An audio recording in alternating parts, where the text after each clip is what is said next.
Madame, Monsieur, bonjour et merci infiniment à vous de nous retrouver sur Equinox Télévision. Dans l'immédiat, il faut un dialogue large et inclusif au Cameroun et à moyen terme, il faut que nous parvenions à la solution éthiopienne, c'est-à-dire un changement de régime.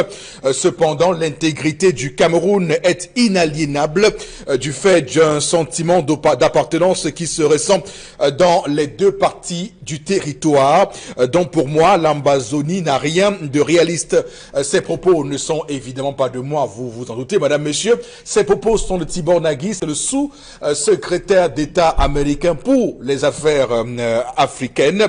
Tibor Nagy qui était hier face au Congrès américain, face aux représentants et aux sénateurs américains. Il a clairement dit cela, il signe et persiste. Pour lui, il n'y a que le départ de Paul Biya qui pourra réconcilier les Camerounais. Il continue à le dire puisqu'on se souvient, suite à la chute de Omar el-Béchir au Soudan, il avait dit qu'après le Cameroun, après le Soudan, il s'occuperait du Cameroun. Il continue sur sa ligne, une ligne qui est tout à fait claire. Il parle de changement de régime dans ce pays, comme on l'a vu en Éthiopie avec la venue de Abiy Ahmed en Éthiopie pour évidemment mettre fin à ces conflits dans ce pays-là. Madame, Monsieur, nous aurons l'occasion de discuter, d'échanger autour de ces propos de Tibor Nagy dans le courant de ce programme. Mais ce qui est certain, c'est que on attend dans la journée la réaction officielle du gouvernement camerounais qui va sans doute rejeter en bloc ces propos et encore une ingérence funeste dans les affaires internes du Cameroun, puisque, comme vous le savez, la ligne gouvernementale depuis le début de tout ceci et tout cela est que le Cameroun est un État souverain et que personne ne doit venir dire aux Camerounais comment ils doivent gérer leurs problèmes camerounais, leurs problèmes internes, soit dit en passant. Madame, Monsieur, pour ce vendredi 17 mai 2019, on est à quelques jours seulement de la fête de l'unité nationale, le 20 mai, où les Camerounais vont se mettre ensemble pour célébrer leur vivre ensemble, leur cohésion nationale, leur consolidation de l'unité nationale. Ce sera l'occasion aussi pour l'armée camerounaise de communier avec cette nation camerounaise qui a tant besoin de son armée debout et fière. Le plateau, comme chaque matin, est en place. D'abord, vous, Monsieur Bachou Chalamel, bonjour et bienvenue. Bonjour, Monsieur Eric Fopoussi Négou. Bonjour à tous les téléspectateurs. Un bonjour particulier à Nalova Dionga, ministre des Enseignements secondaires. Y aura-t-il effectivement examen officiel 2019 au Cameroun? C'est la question que se pose désormais l'Office du baccalauréat, qui n'a encore rien perçu en termes de frais mis à sa disposition. Où sont passés les frais d'examen, les frais exigibles d'examen? Dans tous les cas, ils savent que c'est dans le compte du Trésor, mais à l'Office du baccalauréat, ils n'ont encore rien. Avec quoi va-t-on préparer les épreuves? Les frais de déplacement, les chargés de mission, l'organisation, c'est à vous qu'on pose la question. Eh bien oui, c'est une question qui, comme vous le savez, crée la controverse, surtout qu'à son temps, Chalamel, vous aviez été le premier à dénoncer ce mode de paiement électronique. Voilà. Vous estimiez que ça apportera plus de problèmes que de solutions. Nous voici, nous y sommes finalement dans ce carcan tout à fait nauséabond.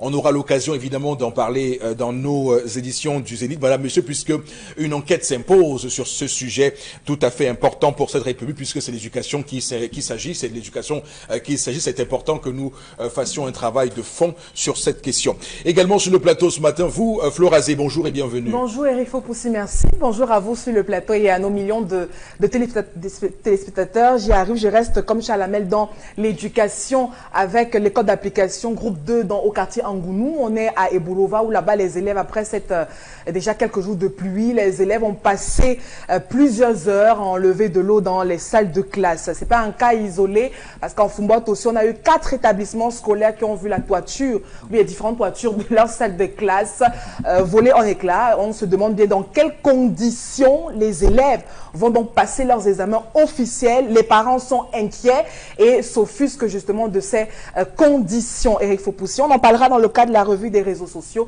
On parlera également d'unité et de la crise anglophone. Alors, ce qui est certain, permettez-moi, Florazé, de faire faire un peu de dérision dans ce que vous venez de dire. J'espère qu'on ne dira pas que vous avez pris une fausse image du Cameroun et que c'est le Mali ou que c'est le Niger. Je ne sais pas d'autres pays, citez des pays que vous voulez, mais j'espère qu'on ne dira pas que c'est le Sénégal et que, bien sûr, nous sommes réellement au Cameroun en 2019, au 21e siècle, et on voit ça. Madame, messieurs, on ne sait pas ce qu'on a fait pour mériter ça dans ce pays, mais malheureusement, nous sommes bien obligés de vivre avec des politiques publiques qui échouent, et on le voit très bien. Madame, monsieur, sur ce plateau également, Boro Bengan, bonjour et bienvenue. Bonjour, monsieur Foposi Negou. Bonjour à vous, chers téléspectateurs. 17 mai 2019, ça fait 3 ans que s'ouvre à Yaoundé un forum Investir au Cameroun, terre d'attractivité. Cela fait 3 ans, on ne voit toujours rien. Le Cameroun n'est toujours-il pas attrayant? Avait-on manqué de lobbying? Qu'est-ce qui fait problème? Même les 150 milliards de francs CFA qu'avait signé la Camtel, Kotoïman l'avait signé, en nous promettant qu'on va construire à Boulevard de 20 mai 2 tours jumelles. Une tour servant de nouveau siège de Camtel, de l'autre un hôtel de 5 étoiles. Est-ce que ça a donné des fruits? J'attends toujours. Cameroun, il n'y a plus de terre d'attractivité. Merci. Voilà, malheureusement, on n'a pas vu les investisseurs étrangers courir pour venir investir au Cameroun, malheureusement. On a d'ailleurs fait dans ce pays ce qu'on appelle le Cameroun Business Forum chaque année pour améliorer, comme on le dit en langage consacré, le climat des affaires au Cameroun. Mais ce qui est certain de dire, c'est que la politique et l'économie s'imbriquent. Elles sont toutes les deux dépendantes l'une de l'autre. Et on voit très bien que le Cameroun, dans les milieux économiques internationaux, le Cameroun présente un risque politique fort. C'est ce qu'ils disent là-bas, parce que vous voyez au Cameroun, lorsqu'on parle d'élections présidentielles, il y a des contestations. L'opposition n'est pas satisfaite du code électoral, donc les gens prennent ça en considération. On pense toujours que non, lorsqu'on fait au Cameroun, c'est entre nous, on est souverain. Non, les gens à l'extérieur, les investisseurs, ils regardent tout ça, ils voient ce qui se passe. Lorsqu'on parle de scandale de la CAN 2019 d'argent volé, ils regardent tout ça, ils se rendent compte que le Cameroun ne constitue pas une terre finalement attractive, puisque c'est, on va le dire, la finalité in fine de tout cela. Lorsqu'on voit la diaspora camerounaise revendiquer, manifester devant les ambassades dans les rues en Europe, vous pensez que ça a une incidence, parce que quand on voit, lorsqu'on lit dictature ici, dictature là-bas, démocratie 0%, oui, ça impacte sur les investisseurs qui voient très bien que venir investir au Cameroun serait tout simplement un risque énorme pour eux, puisqu'ils n'auront pas l'occasion d'avoir un retour sur investissement. Madame, Messieurs, on va démarrer le programme de ce matin avec la première articulation. Voici l'histoire du jour. Voici Karine Sontia. Bonjour et bienvenue. Bonjour Eric Foposi, bonjour aux téléspectateurs et bonjour aussi au panel. Ce matin, Sophia s'est confiée à nous. Sophia est une maman, une mère, une femme au foyer. Elle vit maritalement depuis plus de 15 ans avec son époux. Lui, c'est Lambert. Et ça fait seulement 1 an qu'ils ont officialisé leur relation. C'est-à-dire qu'avant, ils vivaient comme un couple, mais ils n'étaient pas légalement mariés. Ils avaient juste été dotés. Mais depuis 1 an que Sophia a été légalement épousée ou prise pour épouse, elle souffre le martyre. Alors moi, je lui ai demandé pourquoi. Elle me dit qu'elle est dans la dépression. Parce que depuis qu'elle s'est mariée, elle me montre son alliance, elle me dit depuis que je porte cette alliance, c'est comme si je m'étais moi-même enfoncée dans le gouffre. Depuis que je la porte, mon mari me traumatise, il me torture. J'ai l'impression d'être un esclave. Je ne peux pas lui poser une question, c'est la bastonnade. Je ne peux rien dire, c'est la bastonnade. Il est devenu violent, il est devenu agressif, il est devenu même excessif. À la limite, elle n'arrive même plus à poser une question à son mari. Lorsqu'il rentre tard, elle n'arrive même pas à lui poser une question. Donc, elle dit, tu étais où? Pourquoi est-ce que tu es rentré tard? C'est directement, il se fâche, il commence à gronder. Et si elle ne s'enfuit pas, elle va recevoir des coups. Et elle le dit elle dit qu'elle a pris son courage pour nous le dire parce que elle, au départ, elle n'arrivait pas à le dire à sa maman parce que depuis qu'elle vit avec son mari, elle ne s'est jamais plaint à qui que ce soit.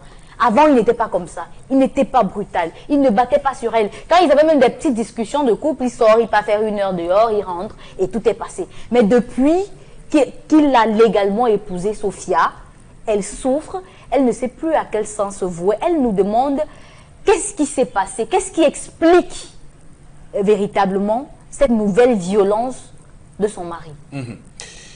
Alors, la thématique de ce matin est, je vous assure, ça promet des étincelles sur ce plateau, je peux vous dire, connaissant un tout petit peu le profil psychologique de chacun de nous sur ce plateau. Mais ce qui est certain, c'est que on va devoir discuter pour ressortir au final la substantifique moelle, ce qui permet évidemment de rendre une société prospère, cohérente, paisible, parce qu'au final, c'est notre rôle sur ce plateau, c'est de pouvoir faire que les Camerounais entre eux se sentent bien et que dans les ménages, pour ceux qui nous font des histoires où ils doivent se sentir bien dans leur ménage, qu'ils puissent en ressortir avec évidemment des choses positives. Et c'est en cela que nous nous posons en véritable gladiateur de toutes ces choses-là. Alors, bon, Bengan, je commence par vous. Qu'est-ce qui pourrait avoir rendu, parce qu'on va faire des hypothèses, cet homme violent? Est-ce que c'est l'assurance d'avoir signé un bout de papier, un contrat de mariage qui lui donne, ou un acte de mariage, comme vous voulez, qui lui donne désormais, on va le dire, les pleins droits et qu'il peut en exercer comme il veut? J'aurais aimé que la femme racontât son histoire de manière, j'allais dire, objective. Elle ne dit rien. Elle ne dit rien. Elle n'est pas objective dans l'histoire. Mais sa culpabilité transparaît dans ses dires. Elle dit, quand on avait des disputes, il sortait. Il préférait, c'est voilà le terme, il préférait partir, passer quelques heures dehors avant de revenir. Voilà, ça veut dire qu'en fait, la personne violentée, c'est l'homme. C'est la personne violentée, c'est l'homme. On est sûrement en face d'un homme qui est assis. Pas physiquement. Oui, pas physiquement, mais il y a des hommes qui sont taciturnes, ils ne parlent pas beaucoup. Et ils ont vécu pendant 15 ans, ils ont 15 ans de vie commune, ils se sont mariés officiellement après 2-3 ans. De loin, ça veut dire que les 13 ans passés ensemble, dans le concubinage, monsieur a subi. Il a subi. Et comme l'homme a honte, l'homme a généralement honte de dire que ma femme me tape, ma femme me chasse de la maison. Ma femme, donc, en fait, il subit. À un moment, non, la vapeur fait de sauter le couvercle de la marmite. Et si vous n'êtes pas assez aguerri, l'eau peut un peu fleuvoir. Les femmes aussi, elles savent ça. Quand vous ouvrez le couvercle de la marmite n'importe comment, si vous n'êtes pas aguerri, vous n'enlevez pas la face. Voilà. La fumée qui sort de la marmite, la vapeur qui sort de la marmite peut vous brûler la face. Donc, en fait, l'homme, c'est ce que je peux lui reprocher, c'est peut-être de montrer les biceps, c'est tout. Mais c'est la femme qui est l'apôtre de la violence, en fait. Non, mais donc, la coïncidence que nous observons dans le début de ses déboires physiquement, puisqu'elle reçoit la bastonnade, et la signature de l'acte de mariage, vous n'y voyez pas une coïncidence qui pourrait avoir un message, qui pourrait avoir une signification? Ça veut dire que, voilà, l'homme, ils ont vécu ensemble 13 ans avant de se marier officiellement. C'est sûr que ce garçon, sa famille lui disait, toi-même tu vois le sac de fourmis que tu vas porter là toute ta vie. Tu dis que ça c'est un sac de fourmis. Quand tu mets les fourmis dans un sac, tu sais, bon, voilà, c'est une image pour lui dire que toi-même tu vois. Fourmis mania. Voilà, des fourmis. Quand les fourmis vont s'abattre sur toi, vas-tu supporter? Voilà, en fait, c'est ça le problème. Donc, non, mais et donc l'acte de mariage est venu. Il a dit, moi je ne peux pas décevoir ma fille. J'ai vécu avec elle, elle a accepté de venir, mais je vais porter ce sac de fourmis. Quand on dit vraiment de fourmis, donc, et sa famille lui disait toujours, tu t'engages vraiment. Non, il a, comme on dit, il a fermé les oreilles, il n'écoute pas et tout. Là maintenant, et c'est même pour cette raison qu'il a plus honte, parce que il n'a personne vers qui il peut aller. Voilà le type même de violence, et c'est pour ça que j'ai eu une conversation dernièrement, en fait des rencontres régulières avec toutes ces femmes qui sont dans le système des Nations Unies, là, de violences faites aux femmes. Je dis, voilà un cas de violence, parce que les hommes ne se plaignent pas. Et la femme comme ça, qui t'engueule toute la nuit, il ne prépare pas, il n'a pas de il ne t'occupe pas de toi. Mais elle est prête que tu lui rends compte. Pourquoi tu as pris une bière avec un ami? Mais là, Et tu grondes, on dit que non, vraiment, les hommes sont violents et tout ça. Voilà, en fait, c'est l'homme qui est la victime ici. C'est l'homme qui est à plaindre, ce n'est pas la femme. Mais celle qui nous écrit ce matin est en détresse. Elle subit des coups, des sévices graves de la part de cet homme. Donc elle est en droit de crier au secours. Non, non. Oui. Quand vous vivez, M. Fopossi Negou, nous qui avons une grande expérience du mariage, nous pouvons vous le confirmer en Mondiovision. Vous vivez 6 mois avec une femme, elle vous connaît au détail. Elle sait que si je vis ici, mon mari va crier fort. Si je vis ici, il va murmurer. Si je quitte ici, il va sourire. Elle sait, elle vous connaît au détail. Vous pouvez vivre 10 ans avec une femme. Vous ne la connaissez même pas au 10e. C'est ça. Donc, elle sait. Et elle fait ça exprès. Et c'est sûr que c'est une revanche contre sa famille qui disait à son mari que non, ne l'épouse pas. Non, elle sait donc comment elle provoque. C'est à elle maintenant, c'est elle qui a la solution. C'est à elle de savoir que bon. Mais comme moi, elle sait, elle ne veut pas dire la vérité. Elle sait. Et pourquoi elle se plaint donc? Elle a dit. Si je lui pose la question, pourquoi tu es rentré tard, c'est ma me battre. Non, il sait, elle sait. Oui. Elle n'a pas dit. Elle n'a pas le droit. Elle n'a pas le droit. Elle dévie seulement et elle reste calme et se comporte comme elle se comportait avant. Donc, c'est tout, elle sait. Donc, autrement dit, qu'elle se comporte comme une femme. Non, mais une femme, c'est-à-dire... Qu'elle soit aplatie. Non. Elle doit être soumise à son mari. D'accord. Mais si elle veut prendre la place de son mari, mais qu'elle s'apprête aussi. Qu'elle fasse aussi les cours de karaté, je ne sais pas. Mais voilà. Pas, sauf que c'est le voilà, cas. On peut être en face d'un crime. Mais elle sait quoi crime faire. Passionnel. Alors, Chalamel, on va vous poser la question. Qu'est-ce qui, pour vous, pourrait avoir rendu cet homme subitement dans une configuration où il bastonne, où il tape sur sa femme? Monsieur Eric Fopossi, vous avez la réponse. C'est la bouche de la femme. Elle parle trop. Elle parle mal. Elle est insolente. Elle est belliqueuse. Vous savez, il y a des choses que l'homme ne supporte pas. Il y a 4 types de questions qu'il ne faut jamais poser à l'homme de manière brutale. Tu es où? Tu es avec qui? Tu fais quoi? Tu rentres à quelle heure? C'est des questions que les hommes n'aiment pas. Ah oui, même vous, monsieur, il faut pousser, c'est des questions. Quand on vous pose, non. Ça vous met, je vous prenez pas l'exemple sur moi. Moi, je n'ai pas de problème avec ça. Je vous titille. Non, mais moi, je n'ai pas de problème avec les questions. Moi, je suis quand même... Oui, c'est ça, c'est bien. Voilà. Donc, c'est des questions qui gênent. C'est-à-dire, vous êtes peut-être en train de travailler, on vous appelle, vous êtes avec vos collègues, vous êtes avec des amis, vous êtes avec vos frères. Alors, où tu es qui? Je suis à, je ne sais pas moi, Mobile Bonacqua, moi. La seconde question, tu fais quoi? Je suis avec mes frères. Passe-les-moi. Vous voyez, vous avez un inspecteur Colombo qui, pendant 15 ans, n'a pas bouclé toutes ses enquêtes et qui, subitement, dans le mariage, estime qu'il y a de nouvelles enquêtes qu'il faut ouvrir.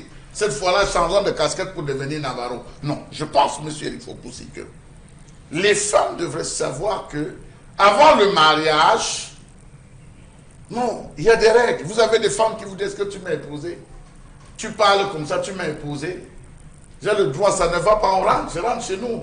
Ça ne va pas, ça s'arrête là. Donc ne me fatigue pas, tu es en train de me ponger, tu es en train de faire ici. Vous savez, il y a des expressions. Et l'homme dit, ok, ici je ne peux pas parce que je ne suis pas encore dedans. Il digère. Les hommes, c'est comme ça, monsieur, il faut poser. Il accumule une frustration. Oui, il accumule. Quand vous faites une souris, il ne dit rien. Et c'est là où il vous amène. Vous entrez dans un collimateur. Ce qui ne devrait pas être le cas, ce que je condamne véritablement. Mais la femme, sans se rendre compte, devient l'adversaire de l'homme au jour le jour à travers ses pics et ses critiques. Vous rentrez tôt, vous entendez, ah, aujourd'hui elle t'a libéré, Dieu merci, c'est mon tour. Vous rentrez tard, elle ne voulait pas te libérer, qu'est-ce qui se passait dehors? Vous voyez, elle a toujours des pics. Lorsqu'elle est dans une situation, au lieu de venir poser le problème, en disant t'es rentrée nocturne, ça me pose des petits problèmes, j'aimerais que tu rentres tôt, qu'on discute. Ça devient une opposition à ce que vous vivez avec une autre femme, vous avez une double vie, vous avez une façon... Et ça, les hommes ne le supportent pas. Ça, c'est le premier point. Le deuxième point, monsieur Eric Fopoussi, c'est que vous avez des femmes qui, une fois qu'elles se marient, changent de bord, changent d'attitude, changent de comportement. C'est comme un enfant qui cherchait à avoir le bac. Donc, il y a des femmes dont le rêve n'est d'avoir qu'une seule chose, l'alliance. Une fois qu'elle a l'alliance, ça change. Les attitudes, le comportement. Sauf que nous sommes en face d'une femme qui, elle me vient dire que quand je pose la question, est-ce qu'elle a dit à Karine comment est-ce qu'elle pose la question? Elle n'a pas dit à Karine comment est-ce qu'elle pose la question. Il y a des femmes qui, lorsque vous 19h, vous trouvez dehors, vous n'êtes pas encore rentré, votre téléphone, si vous avez les gens, ça va cling, cling, cling, cling, cling, cling, cling. Parfois, vous demandez, mais ça sonne. Et dit, je sais qui envoie les messages, c'est ma femme qui est en train d'envoyer les messages. Donc, une relation qui est partie de l'amour à une situation belliqueuse. On va dire, c'est vrai, c'est sûr qu'il a une autre femme, mais je pense, comme l'a dit Mbombo, c'est l'attitude de la femme. L'inélégance verbale de la femme fait en sorte qu'on vive et que l'homme traverse des conflits. Et un homme qui subit une somme de frustration ne peut se libérer qu'avec la violence. Ce que je condamne véritablement cette violence, je ne suis pas d'accord, mais j'estime que cette femme devrait revoir ses méthodes, revoir sa façon de faire. On peut aller chercher loin, alors que ça peut être même un problème sexuel. C'est une femme qui n'est plus disposée pour son mari. Parce qu'il faut dire que le sexe est la résultante, la majeure partie des violences. Quand vous allez fouiller, c'est le sexe. La base, c'est le sexe. C'est une femme qui n'est plus disposée pour son mari, qui va estimer qu'elle se lève très tôt, qu'elle travaille ci, elle fait ça, elle n'a plus le temps, vraiment qu'il attend le jour. Elle n'est plus là pour se donner comme elle se donnait avant. C'était quand elle cherchait le mariage. Depuis qu'elle a le mariage, vraiment, les affaires de sexe là, elle veut se conserver. Donc, il y a autant de problèmes. Il ne faut pas qu'on aille chercher juste sur le pourquoi elle a posé la question. Il y a beaucoup d'autres problèmes. Ça peut être la ration. Ça peut être la ration, ça peut être que l'homme a subi la dépression. Donc il faut qu'il se parle. Et c'est tout. D'accord, tout ce qu'il faut dire, Chalamel. Ok, alors Florazé, c'est à vous sur l'histoire de ce matin. Qu'avez-vous à dire? Oui, il faut qu'il se parle. C'est justement à cause du manque de dialogue qu'on a affaire à ce type de problème. Mais ce que j'aimerais dire également par rapport au propos de Charles Hamel, c'est qu'une femme qui a supporté 15 ans un homme sans être mariée, je crois, n'attend plus autre chose. Pour elle-même, venir l'épouser, l'alliance n'est qu'une formalité. 15 ans, ce n'est pas 15 jours. C'est-à-dire qu'on a affaire à une femme qui a toute sa vie avec ce monsieur. Maintenant, la question c'est, quel est le véritable problème de ce monsieur? En 15 ans, madame a dû supporter pas mal de frustration parce qu'on ne devient pas du jour au lendemain violent et il faut pousser. Il y a que cette femme, en venant s'exprimer auprès de Karine, protège même son homme. Il y a des choses qu'elle ne nous dit pas. Et les frustrations, les violences ne sont pas que physiques. Peut-être que là, c'est la finalité. Parce que si sexuellement cette femme a été violentée, on ne sait pas. Peut-être qu'elle a même caché à Karine. Sur le plan émotionnel, elle a été violentée, on n'en sait rien. Peut-être qu'elle a caché à Karine. Elle a à bout aujourd'hui parce qu'elle a affaire à un homme qui a commencé à battre sur elle. Et vous croyez que les attitudes, Chalamel, demander à son mari où il était pendant 2 jours, 3 jours, c'est mauvais? En 15 ans, vous croyez qu'une femme en 15 ans, vous vivez sur le même toit avec un homme, vous avez des enfants avec lui, partagez ce quotidien pendant 15 ans. Vous n'avez pas le droit de lui demander où il va, etc. et tout. Non, il y a autre chose. Si cet homme a été traumatisé, je prends ce thème de Chalamel, s'il a été traumatisé par une autre femme, etc. et tout, qu'on le délivre, tout simplement. Parce que nous voulons bien savoir pourquoi du jour, en 15 ans, un monsieur n'est pas violent. Et puis la 16e année, il commence à battre sur sa femme. Alors, il y en a qui n'arrivent pas à s'exprimer, n'arrivent pas à dialoguer simplement et préfèrent s'exprimer par la violence. Pour une petite question, chérie, bonsoir. Pourquoi tu es rentré à cette heure? Ou pourquoi tu n'as pas fait telle chose? Hier, on a parlé d'un sujet. Bon, mais sauf tu que, n'as pas... sauf mais que, vous aurez... sauf que si on a bien écouté les uns et les autres sur ce plateau, on a parlé de l'inélégance verbale de certaines femmes qui parfois vous accostent de manière tout à fait, on va dire, avec un pugilat étrange. Monsieur Fopoussi, Oui. rien ne justifie Voilà. qu'un homme batte sur sa femme. Quelle est la bouche comme, je ne sais pas moi, des propos? Je dis bien, rien ne justifie qu'un homme batte sur sa femme. Si votre femme est belliqueuse, comme Chalamel le dit, si elle est, je sais pas moi, querelleuse et autres, je crois bien qu'il y a un temps d'approbation quand vous êtes avec votre fiancé. Vous savez quand vous vous apprêtez à l'épouser, vous savez que vous avez affaire à... Et sauf que c'est l'homme le plus souvent dans les relations qui cache bien son jeu. Et quand j'écoute cette histoire, ça me rappelle ce film de Jennifer Lopez, Plus jamais. C'est-à-dire que vous vivez 2 ans avec un monsieur pendant les fiançailles, la période d'amitié, amicale.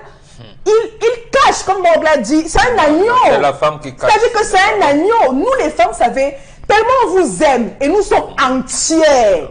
Nous sommes entières dans les relations. Non. Si j'ai des amis, des copines et autres, mon mari va être au courant. Je suis la plupart des, tu sais, j'ai Karine, j'ai Géraldine, j'ai Dominique, tout. Mais les hommes sont des premiers calculateurs et des grands cachotiers. Dans les relations, la femme veut toujours se dévoiler. Elle veut que le monsieur entre pratiquement dans toute son intimité. Mais l'homme reste toujours avec des petites choses, des petites cachoteries. Et c'est après, à sa mort, que vous découvrez pas mal de choses. Ça, c'est le propre de l'homme. Maintenant, dans la relation, l'homme sait qu'il a affaire à sa femme. Il sait que sa femme ne supporte pas la saleté, sa femme ne supporte pas qu'il rentre tard. Et ça, ce sont des bases qu'on se fixe. Chérie, comme je me prends pour épouse là, moi, j'aime pas ça, j'aime pas ça, j'aime pas ça, j'aime pas ça. Moi, je suis comme ça. Et ça, on s'entend à la base. Et ces messieurs, justement, ils sont comme des agneaux. Donc, ils te disent, ok, d'accord, il n'y a pas de problème, vraiment, on va. Et même dans les promesses de mariage et tout, il a promis à cette dame. Mais elle a accepté, elle s'est sacrifiée. Elle a sacrifié 15 ans de vie sans couverture. 15 ans. Et il se décide dans un matin de l'épouser. Madame est encore là. Moi, je n'aurais jamais supporté une relation de 15 ans avec un homme sans être marié. Désolée. Et je le dis toujours, c'est mon combat sur ce plateau. Mais on a affaire à une brave femme qui a, par amour, a décidé de s'attacher à ce monsieur. Bon, il n'est jamais trop tard. Lui également décide de faire le grand saut, de l'épouser, etc. et tout. Mais je dis, c'est pas ça qui vient solidifier cette relation. Maintenant, on a affaire à un homme qui est hypocrite, qui n'arrive pas à dialoguer. Il a des frustrations ailleurs, il a des problèmes, je ne sais pas, sur le plan sexuel et autres, peut-être avec ses maîtresses, etc. et tout. Et la pauvre victime, c'est la femme à la maison qui justement revoit les manifestations de cette frustration par une violence physique. Et tout homme qui violente, moi je dis, tous sont des lâches. Parce qu'un monsieur, vous pouvez avoir toutes les frustrations du monde. Il y a plusieurs manières de guérir ces frustrations. Et non d'en venir à la violence. Si vous êtes si fort que ça, allez vous battre avec des hommes comme vous. D'accord. Alors, Karine va également donner son point de vue avant que Chalamel, vous notez Chalamel, hein, ce que vous voulez dire. D'abord, Karine va également apporter sa lecture de l'histoire de ce matin. Karine, allez-y. Monsieur, il faut aussi. Les hommes ont souvent l'habitude de nous dire que lorsque ils nous mettent la bague au doigt, c'est comme si on ne leur en mettait pas aussi. Donc, lorsqu'ils nous mettent la bague au doigt, ça nous donne les ailes. Et c'est pareil pour les hommes, excusez-moi. C'est-à-dire que quand l'homme connaît que j'ai mis la bague à cette femme, c'est ma prisonnière. C'est mon sac, j'ai attaché, je laisse à la maison. C'est mon champ, je peux le labourer quand je veux. C'est mon esclave. Parce qu'il y a quand même que...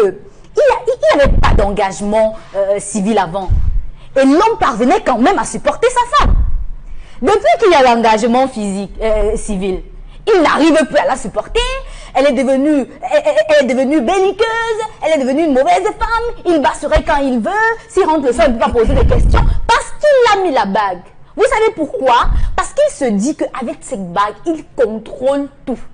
Il contrôle tout. Il sait qu'elle ne peut plus aller faire n'importe quoi. Avant, elle pouvait même dire à son mari que moi je rentre chez nous. Aka, mais aujourd'hui avec la bague là, tu ne peux pas durer d'ailleurs, même si tu rentres chez vous, tu ne peux pas durer. Donc, il y a un attachement, il y a comme une ceinture ou des menottes qu'il a mis à sa femme et il sait. Et là, c'est un homme qui, justement, est frustré. Il mène une double vie qu'il n'arrive pas à gérer et ça rend un homme violent. Quand un homme n'arrive pas à maîtriser son infidélité, quand il n'arrive pas à maîtriser que non, je n'arrive pas à cacher si elle pose trop de questions, elle est un peu curieuse, non, il faut que. Il fait ça pour maintenir sa femme à distance. C'est-à-dire que je te maintiens à carreau, tu restes là-bas. Il ne faut pas que tu entres dans ce que je fais. C'est ça en fait. Il veut que sa femme reste une femme soumise, en fait assujettie, qui ne peut plus rien dire, justement parce qu'elle a commis l'erreur d'attendre 15 ans avant d'accepter une bague. Et ça peut tuer n'importe qui. C'est-à-dire qu'elle dit qu'elle est dans la dépression. Ça peut être n'importe qui. 15 ans après que tu vis avec un homme sans bague, mais le jour où il te met la bague, comment te taper? Tu étais seulement comment avant? Jusqu'il ne peut plus supporter maintenant. Non, c'est de pour parler comme on parle au 15 ans quartier. de vie, c'est pas 15 ans Comment de est-ce que vie, tu là. étais avant? C'est quand même, il y a des enfants dans le couple, il y a quand même une vie qu'on a menée assez stable, même pour la famille. Jamais je suis allée me plaindre à ma maman. Mais aujourd'hui, je vais aller me plaindre à ma maman pour dire que tu me bats. Avant, tu ne me battais pas. Qu'est-ce qui ne va pas? Mais tu ne peux pas parler, il faut que tu me battes. Non. Ça ne s'explique pas. Je dis bien, sur ce plateau, il y a des hommes qui marchent dans les rues avec leur frustration. C'est-à-dire que, comme la maîtresse a envoyé le message étant à la maison là, il faut que je sorte. Mais il faut trouver une pirouette avant de sortir. Ouais. Il faut bien trouver un plan avant de sortir. Parce que avant de sortir, on va demander que chérie, tu passes seulement où? Tu le contrôles. Elle va dire, mais est-ce que, même si elle parle n'importe quoi là, il a déjà tout dit. Tu n'as pas le droit de me contrôler. Tu n'as pas le droit de me demander où je vais. Tu n'as pas le droit de savoir où je pars. Non, mais non. Si on est marié, ça veut dire qu'on partage un certain nombre de choses ensemble. Tu dois me dire des choses et je dois te dire. Ça veut dire que si j'ai un problème qui me chiffonne, qui me frustre, qui me brûle l'estomac, je ne peux pas parler à mon mari parce que tu me parles de ça pourquoi? Non, il y a quand même une certaine tenue. Lorsque vous prenez la peine de passer devant le maire avec une femme, ne pensez pas que c'est pour son bien. Hein. C'est pas seulement pour elle, c'est pour vous, c'est pour vos enfants aussi.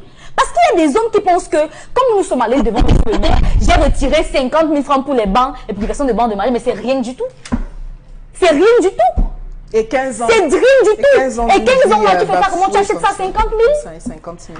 Quand on ne nous montre pas, une femme qui a fait 15 ans avec un homme, même si elle se sépare de lui, qu'elle soit mariée légalement ou pas, elle aura du mal à se reconstruire une nouvelle vie. Alors qu'un homme, à n'importe quel moment, là, il recommence la chose comme s'il était un jeune garçon. Donc vraiment, faites attention quand vous prenez les enfants des gens, vous mettez chez vous. C'est pas ton bâton, c'est pas ton sac de boxe. Il faut faire attention. Si vous n'avez pas besoin d'elle, dites-lui, je n'ai pas besoin de toi. Et là, si elle décide de rester, qu'elle sache qu'elle n'est pas votre femme, elle est votre accompagnatrice. Alors, la crocose de diamant a fait de dépouiller ce dernier et il revient. Je dois avouer, monsieur Bafou, que ce que fait Karine Santia, c'est du grand art. C'est une brillance, on va le dire. Non mais attends, d'où vient la chanson? La chanson parlait encore, ça vient des autres.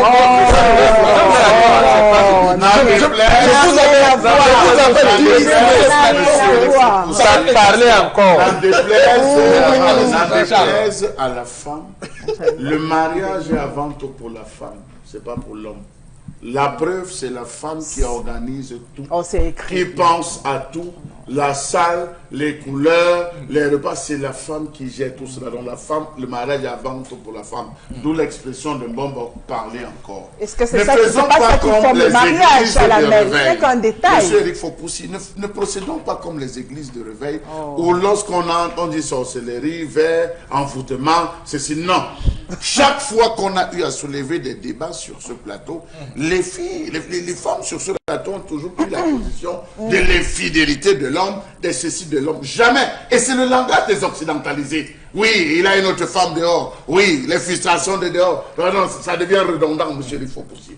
L'inélégance verbale. Un homme qui n'a pas aimé une femme ne peut pas l'épouser. Vous n'allez pas épouser votre diable, monsieur Fopoussi. Je suis désolé. Le mariage, c'est pour le bonheur et non pour le pire. S'il a épousé cette femme, c'est parce qu'il l'aimait. Après 15 ans. Je dis, s'il a, même après 100 ans, s'il a aimé, c'est parce qu'il l'aimait. Et si elle a aimé, c'est parce qu'elle l'aimait, monsieur Fopoussi. Que ces femmes arrêtent de nous raconter des histoires. S'il a mis l'alliance, je dis, aucun homme ne peut épouser une femme lundi. Ils se sont échangés les alliances, femme dimanche et regretter lundi. Ça sert à quoi, monsieur Fopoussi? C'est impossible. Sauf si les intérêts étaient calculés sur les biens qu'on nous aurait dit. Intérêts pendant 15 ans. J'estime, monsieur Fopoussi, je ne voudrais pas couper. Flora, j'ai vu la parole, attendez. Votre voix va faire mal. Votre main. Oui. Je disais, monsieur Eric Fopoussi, qu'aucun homme, je peux vous l'assurer, bois au feu. Mais une femme peut épouser facilement un homme pour intérêt. Facilement, c'est-à-dire peut décider se noyer pour repartir. La preuve, on a eu l'histoire de la croqueuse de diamant qui facilement a créé les liens, facilement a pu rentrer, facilement a su croquer, facilement a su partir. La femme de la maison en a La femme, monsieur Eric Fopoussi, c'est piquer pour provoquer son mari. La femme, souvent, on reste avec nos mamans à la maison. La maman reste dit qu'il va me sentir dès qu'il va rentrer. Il va me sentir. Lorsque vous entrez, commence avec les problèmes de 1903, les problèmes de 1904. Elle accumule les problèmes de 1906. Boum, boum, boum. Oh, le vrai problème ne dit pas encore. Le temps que vous vous battez à vous justifier, vous sortez et dites, ah, donc c'est pour ça que tu es rentré. Vous voyez qu'elle part d'abord de l'époque. C'est les femmes qui sont les historiennes. C'est les historiennes dans les foyers, monsieur le Foposi. Et ça, la femme sait. Elle a su piquer. Et l'homme, à un moment donné, ne digère plus et ne supporte plus. Vous ne pouvez pas être dans une maison où tous les jours, c'est la femme qui hausse la voix. Tous les jours, c'est la femme qui vous fait hausser la voix. À un moment donné, elle va vous dégoûter. Elle va vous dégoûter. Je ne pense pas qu'il y ait une femme, un homme qui est rentré chez lui. La femme lui a dit que, ouais, comment tu es rentré à l'heure, c'est comme ça. La femme m'a chauffé la nourriture et tout. L'homme saute sur la femme et se met à taper. Non. Je dis non. Avec une douceur, je dis non. Il y a le respect. Il faut que cette femme apprenne à respecter son mari. Quelle que soit l'heure qu'il rentre, il y a une façon, il y a une heure de dialoguer. Et je crois qu'elle devait s'ouvrir à ce dialogue. Ok. Florazé, vraiment, en 30 secondes, soyez synthétique. Oui, non, ce que je veux dire, Voilà, oui, tout faites un simplement, résumé, à Chalamel, c'est que le mariage n'est pas que pour la femme. L'homme quittera son père et sa mère s'attachera à une femme. Donc, c'est pour les deux. Non, autre chose, il faut pousser. On a affaire à des relations où les femmes, le plus souvent, les femmes ont du mal à quitter certaines relations. Souvent, vous avez des signes qui vous montrent que vous avez affaire à un homme violent, un homme que vous ne pourrez pas supporter. Mais vous cramponnez sur ce type de relation. Oui! Vous vous cramponnez et puis à la fin on a affaire à ce type de résultats. On va lire quelques messages, mais... oui, mais je le quitte. Je veux dire, quand on vous écoute sur ce plateau, on a quand même le sentiment que les relations entre hommes et femmes sont toujours conflictuelles. Hein. C'est pas toujours le cas. Il y a des relations où c'est beaucoup plus... c'est calme et les gens vont très bien ensemble. Donc, madame, monsieur, ne pas se fier à... on a le sentiment que dans les relations, c'est toujours la guerre. Alors, on va lire quelques messages avec vous, Florazé, rapidement. Alors, il faut qu'elle se demande si la pression sur l'homme ne vient pas d'elle. Bon, je sais pas. Autre réaction, Qui écrit le message? C'est pas signé malheureusement. Malheureusement. Moussa à Marois réagit, il dit que c'est l'homme qui souffre dans cette histoire. Pourquoi les hommes, pourquoi on voit toujours la femme la femme est toujours mauvaise. Soyons impatients dans certaines relation. Je pense que si le mari de cette femme est devenu insupportable, elle est libre de demander le divorce, car quand il y a violence physique, la probabilité c'est le meurtre. Autre réaction, si tu peux divorcer, fais-le, sinon tu en subiras toute ta vie, mais aussi cherche où tu as mal agi, car il ne peut pas changer du jour au lendemain. C'est Sissi à Konsamba qui réagit. Merci. Cet homme est juste méchant, il a caché son mauvais côté juste parce qu'il croyait que la femme lui appartenait. Maintenant, c'est honteux pour lui. Je pense... Voilà, je tiens à dire que l'amour du mariage n'est pas l'amour du concubinage. C'est Thomas qui réagit ce matin. Voilà, la voix de la sagesse. Non, c'est pas vrai. Ça, c'est la voix de la sagesse. C'est une nouvelle vie. Tout a changé. Tout a changé. C'est clair. Tout dès le début. Voilà. Certaines personnes n'ont pas compris l'histoire. La femme... Vous savez, peut-être c'est des frustrations. Ce qu'il dit est vrai, parce que le passage du concubinage au mariage a dû imposer la vérité. A dû imposer des coups à cet homme. Il n'a pas supporté. Non, la vie en couple, homme-femme obéit en certains méthodes. Vous commencez par l'observation. Oui. Après, vous engagez dans le soupçon. Mais quand vous ça, c'est l'idéal, là. Non, c'est pas l'idéal. Mais sauf que dans la réalité, les gens vivent c'est un cheminement que vous ne pouvez pas ignorer. Personne, ceux qui sont mariés le savent, même en concubinage. Il y a une période d'observation quand vous commencez, il y a une période de soupçon. Et la période où vos enfants seront grands, vous allez vous retrouver retrouvailles, il y a des gens où vous revenez de l'idéal, ça. Non, c'est pas l'idéal, c'est comme ça. Aujourd'hui, 10 mariages sur 10 mariages, on a mais justement, 5 qui se cassent. Non, parce que la période, lorsque vous êtes en train, c'est comme l'enfant, tout le monde traverse la puberté. Oui. Mais il y a des enfants qui sont passés des hommes qui sont passés de l'enfance à l'âge adulte. Ils ne savent pas ce que c'est que la puberté. Moi, j'ai jamais mis les pieds dans une boîte de nuit. Voilà. Donc, c'est pas l'idéal. Il y a chacun des cheminements dans la vie. Oui. Il appartient donc au couple de savoir gérer la période des soupçons. Bon, il ne gère pas tout ça bien. Hein. Voilà, c'est justement là. Ce que vous dites, c'est l'idéal. Voilà, c'est ce qu'il faut. Il faut donc bien gérer. Mais les périodes, on ne les trompe pas. Chacun aura 10 ans. Très bien. Chacun a 15 ans. Alors, on va s'arrêter là. Je pense qu'on est d'accord. Sur le plateau, c'est bon. Monsieur Bachou, Chalamel, Florazé, Boro Bengan, Karim, c'est bon, on peut s'arrêter là. Pour ce matin, madame, monsieur, merci de rester avec nous. La suite du Zénith avec la colère de monsieur Bachou, Chalamel.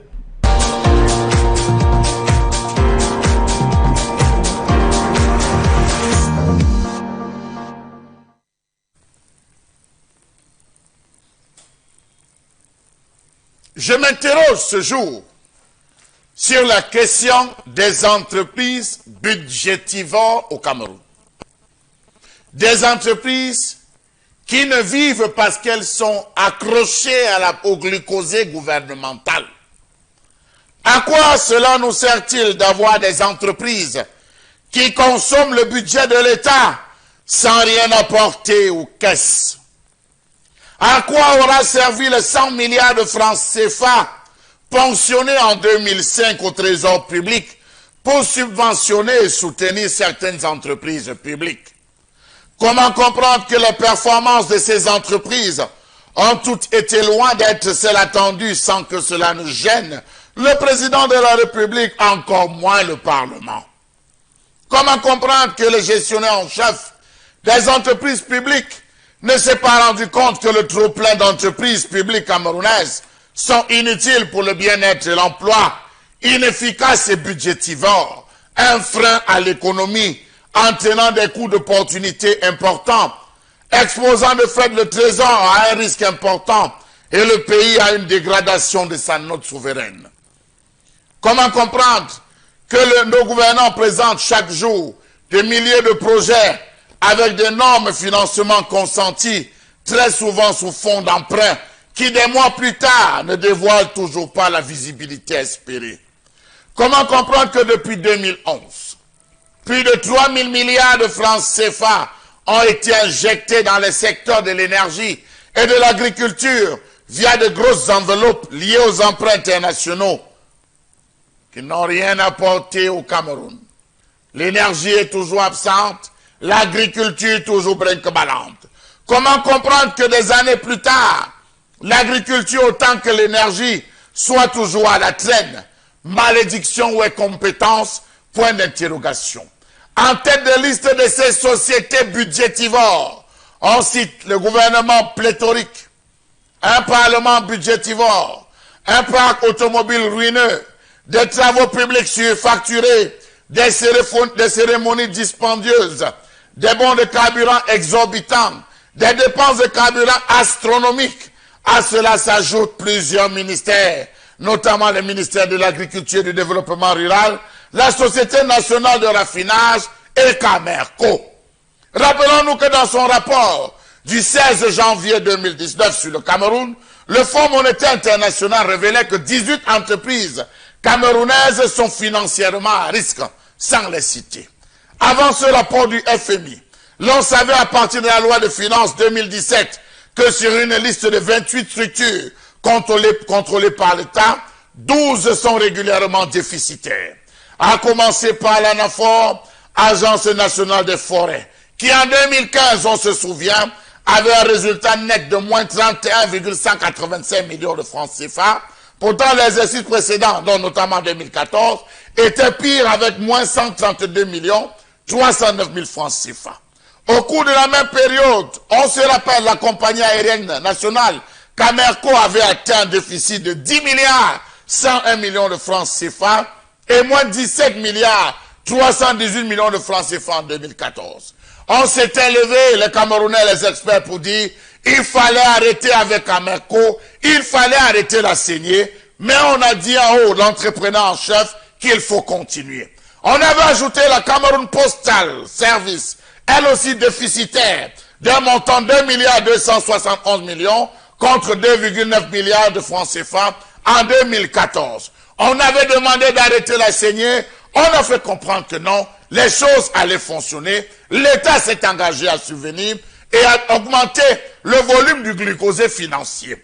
Résultat, dans le même hit parade, on a fait semblant d'avancer, on a rechuté avec tous ces mouvements d'humeur qu'on ne cesse d'écouter et de voir au jour le jour. Toujours dans le hit parade des entreprises, symbole des tonneaux de Danaïde, figurant en bonne place la Cameroun Development Corporation, l'agro-industriel deuxième employeur après l'État, qui elle aussi dans les années 2014 était déficitaire, de 10 milliards à 53 milliards de francs CFA en 2015 contre 5,4 milliards de francs CFA l'année précédente. Aucun dividende, bien évidemment, n'a été reversé à l'État. Aujourd'hui, quelle est la situation de la CDC? Allez savoir. Comment donc comprendre que Camerco, l'étoile du Cameroun, est enregistrant 4 années d'activité bien intense avant l'ère d'Ikoum, une dette cumulée estimée au 31 octobre 2015 à 33 milliards de francs CFA à cause d'une instabilité organisationnelle, aux nombreuses charges moins compressibles et parfois non maîtrisées par le top management. Comment comprendre qu'à Camerco, les charges de carburant, elles seules, s'élevaient à 7,4 milliards de francs CFA, somme qui représentait environ 70% du chiffre d'affaires?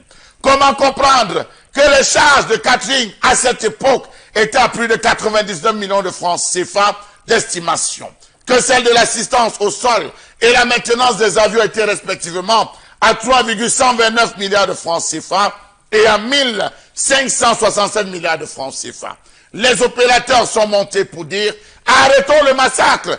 L'État a dit « Non, on va changer le top management et on va encore injecter ». Savez-vous qu'à ce jour, les charges de Camerco sont largement supérieures aux recettes d'exploitation et le déficit d'exploitation est d'environ 1,5 milliard par mois? Savez-vous qu'à ce jour, la dette fournisseur est extrêmement lourde et estimée à près de 35 milliards de francs CFA, dont une partie composée de fournisseurs dits bloquants pour lesquels la dette est exigible à court terme et dont le non-paiement peut à tout moment arrêter l'exploitation. On a arrêté pratiquement tout, les avions sont au sol, l'État est en train de réfléchir comment faire pour pouvoir relancer encore Camerco, peut-être encore en changeant le top management. Que dire de la Sonara? Que dire de toutes ces structures qui sont sous supervision de l'État, qui ponctionnent, mais jamais ne décollent? Vous avez utilisé un terme qui, moi, me paraît tout à fait juste pour résumer cette situation. Ce sont des gouffres à sous, beaucoup d'argent injecté et beaucoup d'argent perdu dans ces entreprises qu'on qualifie d'État. Elles sont d'État parce qu'évidemment, ayant l'émanation des fonds publics, mais elles demeurent des entreprises normalement qui doivent faire du chiffre, qui doivent avoir des performances. D'ailleurs, tout récemment, on a bien vu que le terme était désormais dans toutes les bouches à Yaoundé. Comment rendre nos entreprises publiques performantes? Mais vous savez, on a un contexte qui est très compliqué et il y a beaucoup de choses qui peuvent l'expliquer. D'abord, on voit très bien que la question des recrutements est une question tout à fait importante à souligner. Lorsqu'on a une entreprise, on doit devoir agir avec subtilité pour pouvoir gérer les charges et ce que rapporte l'entreprise. Malheureusement, qu'est-ce qu'on voit? On a des recrutements à tête chercheuse, des recrutements qui sont parfois des recrutements, si ce n'est pas du népotisme, c'est du favoritisme et de la corruption dans tout cela. Bon, Bengan, comment vous lisez cette situation ce matin? Première chose, les entreprises camerounaises ne sont pas budgétivores, les entreprises étatiques ne sont pas budgétivores. La réalité, il faut la dire une fois pour toutes, c'est l'entrepreneur en chef qui ne veut pas. Vous avez dit qu'il y avait un séminaire de comment les rendre compétitifs. C'est lui qui ne veut pas les rendre compétitifs. On commence à, comment je vais dire ça, à accuser le top management. Tout le monde sait que ce n'est pas le top management qui a mis la Camer et Camerco à terre. Ce n'est pas le top management, c'est le propriétaire de l'entreprise qui ne veut pas rendre son entreprise performante. Il en est de même de Camtel, dont on parlait tout à l'heure. Il en est de même de beaucoup. Vous ne pouvez pas me dire que la CDC, qui est deuxième employeur de l'État, arrive à cette situation à l'époque, il n'y avait pas encore de crise anglophone dans le nord-ouest et le sud-ouest. Mais pourquoi la CDC arrive à ce niveau? C'est que le propriétaire de l'entreprise laisse le laxisme. Bon, qui est l'État? Parce qu'il faut qu'on se comprenne. Oui, ben, absolument. Mais l'État est un entrepreneur en chef. Non, je veux dire que le chef de l'État, c'est pas institut personnel. C'est pas la personne. C'est institut personnel. C'est lui qui a validé le business plan de Boeing. Il s'est avéré. Ce que je veux dire, c'est que l'entreprise ne lui appartient pas au sens privé du terme, que c'est lui, il peut voir ses affaires. Je veux dire que c'est l'entreprise de l'État, justement. Cher ami, l'entreprise lui appartient. C'est lui qui a prêté serment. Non, c'est lui. Ah, mais attendez. Non,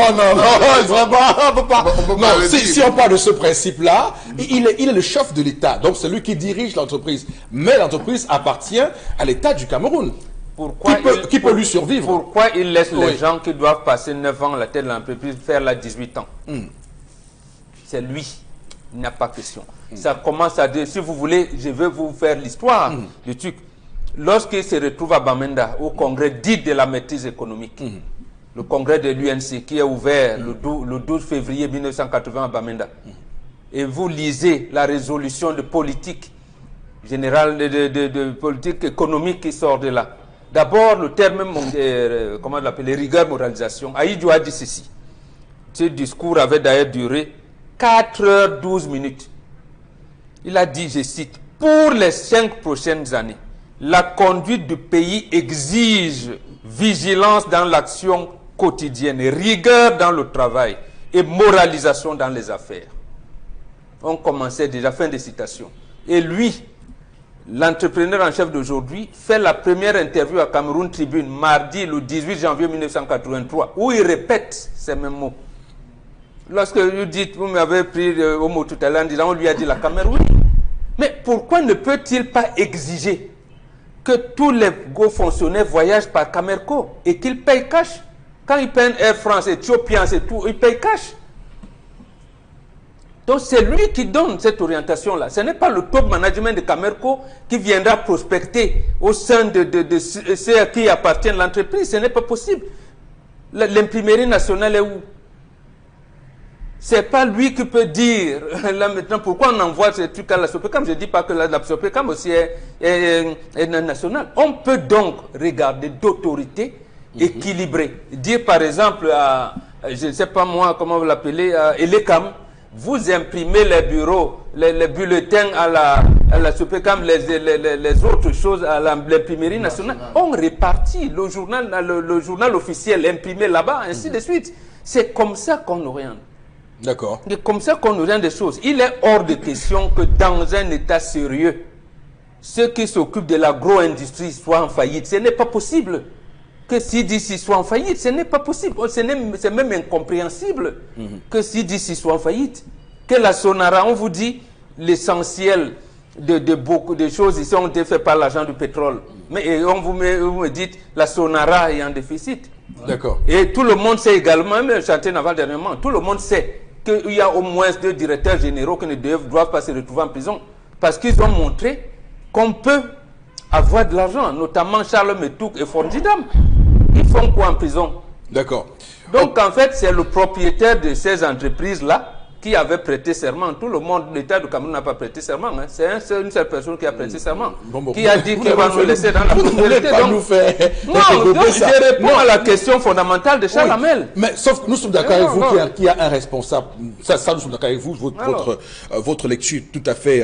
Nous sommes d'accord avec ça. Donc nous voulons juste faire une précision par rapport à ce qui fait partie du patrimoine de l'État du Cameroun et de ceux qui sont des dépositaires, des mandants de cela et qui peuvent être changés au bout de 7 ans. Et donc, c'est parce qu'au Cameroun, on a un président qui a fait 37 ans, pour le sentiment non, ce n'est pas ça. Il pouvait me faire. Le Cameroun, je vous dis donc que dès 83, il a prêté serment en disant je ne faillirai point à mes engagements. Mais il n'avait pas encore fait un an, il avait failli. Voilà. Donc en fait, ce n'est pas parce qu'il a fait. Nous ne sommes pas d'accord. Nous sommes d'accord qu'il a failli. Ça, voilà. Ça c'est clair. Mais, je dis on ne peut pas estimer que les entreprises publiques lui appartiennent. C'est pas ça. C'est sa propriété privée. C'est ce que je veux dire. Je vous prends un autre exemple. Son ami qui peut le remplacer si jamais il y a quelque chose de grave, il s'appelle Niat Difendi. Il lui a fait une proposition en 1990 en disant, moi la Sonel, je peux produire l'énergie électrique pour tous les Camerounais et revendre. Il dit, on n'a pas l'argent. Il lui dit, bon, laissez augmenter à 1 franc la consommation au kilowatt. Niatel là, lui-même il est là, ils peuvent me contredire s'ils veulent. Il lui a dit, je ne peux pas. Et malheureusement, ça s'est trouvé comme ça. Aujourd'hui, où les grandes entreprises, pourquoi sanctionnent? Nous n'avons pas 10 grandes entreprises au Cameroun qui sont connectées à la haute tension. Donc, nous n'avons que 1200, je pense, entreprises qui sont connectées aux moyennes tensions. Donc, c'est lui qui n'a pas voulu que le secteur secondaire fonctionne.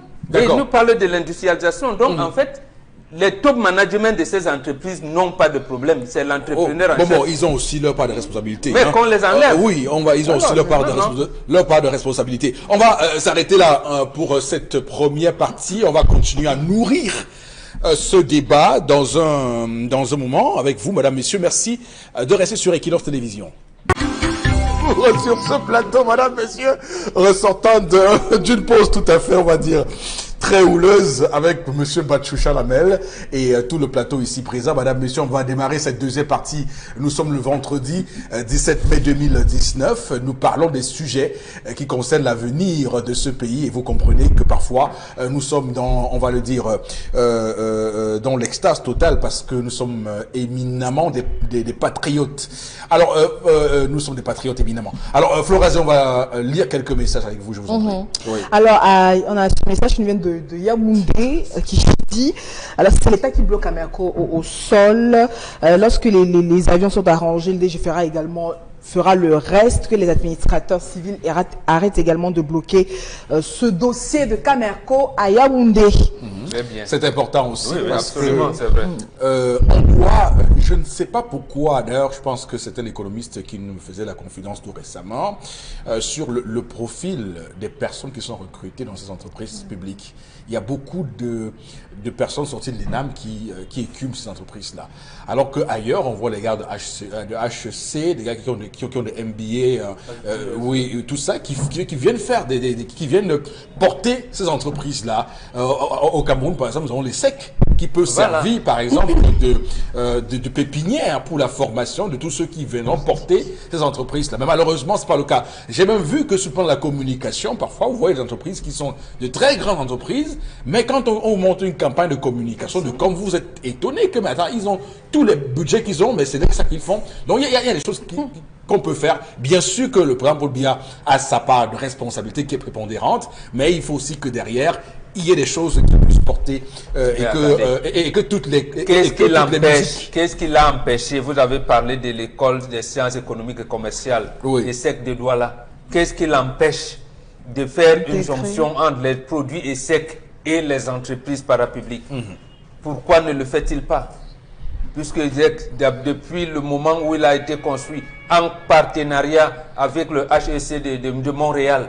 Donc c'est un partenariat entre les deux États. Bien sûr. Et maintenant les produits ESSEC sortent, l'État ne les utilise pas. On préfère nommer un administrateur civil dans la tête d'études. Mais entre nous, vous allez me dire que non, c'est le top management, c'est pas le top management. Vous me nommez là où je ne peux rien faire. Je n'ai pas appris à faire ça. D'accord. Il faut également dire que parfois vous êtes nommé comme ça top manager d'une entreprise publique et chaque jour vous recevez de tous les réseaux qu'on a dans ce pays, des dossiers de recrutement, on vient vous imposer de prendre tel. Vous retrouvez une masse salariale exorbitante de personnes qui sont inutiles, qui ne servent à rien, mais qui sont là parce que l'une des personnes qui vous a aidé à arriver là vous a dit, monsieur, ce dossier, si c'est d'autorité, c'est dossier de souveraineté, tu le prends ou simplement tu verras. Et on voit clairement que parfois, ceux qui ont parfois été récalcitrants ont tout de suite après été débarqués. Malheureusement, c'est ça le pays. Il faut qu'on cesse avec les réseaux. Le pays des réseaux, il y a trop de réseaux et ces réseaux-là, c'est parce que quand on installe des gens de manière indéfinie à la tête des entreprises, forcément, ils réussissent à mettre en place des réseaux qui, au final, annihilent la performance de ces entreprises publiques. Chalamel. Alors, monsieur Eric Fopoussi, moi j'ai une question qui me taraude l'esprit. Comment est-ce que vous pouvez vous rendre compte qu'une entreprise bat de l'aile et vous continuez d'injecter des sommes faramineuses en termes d'argent?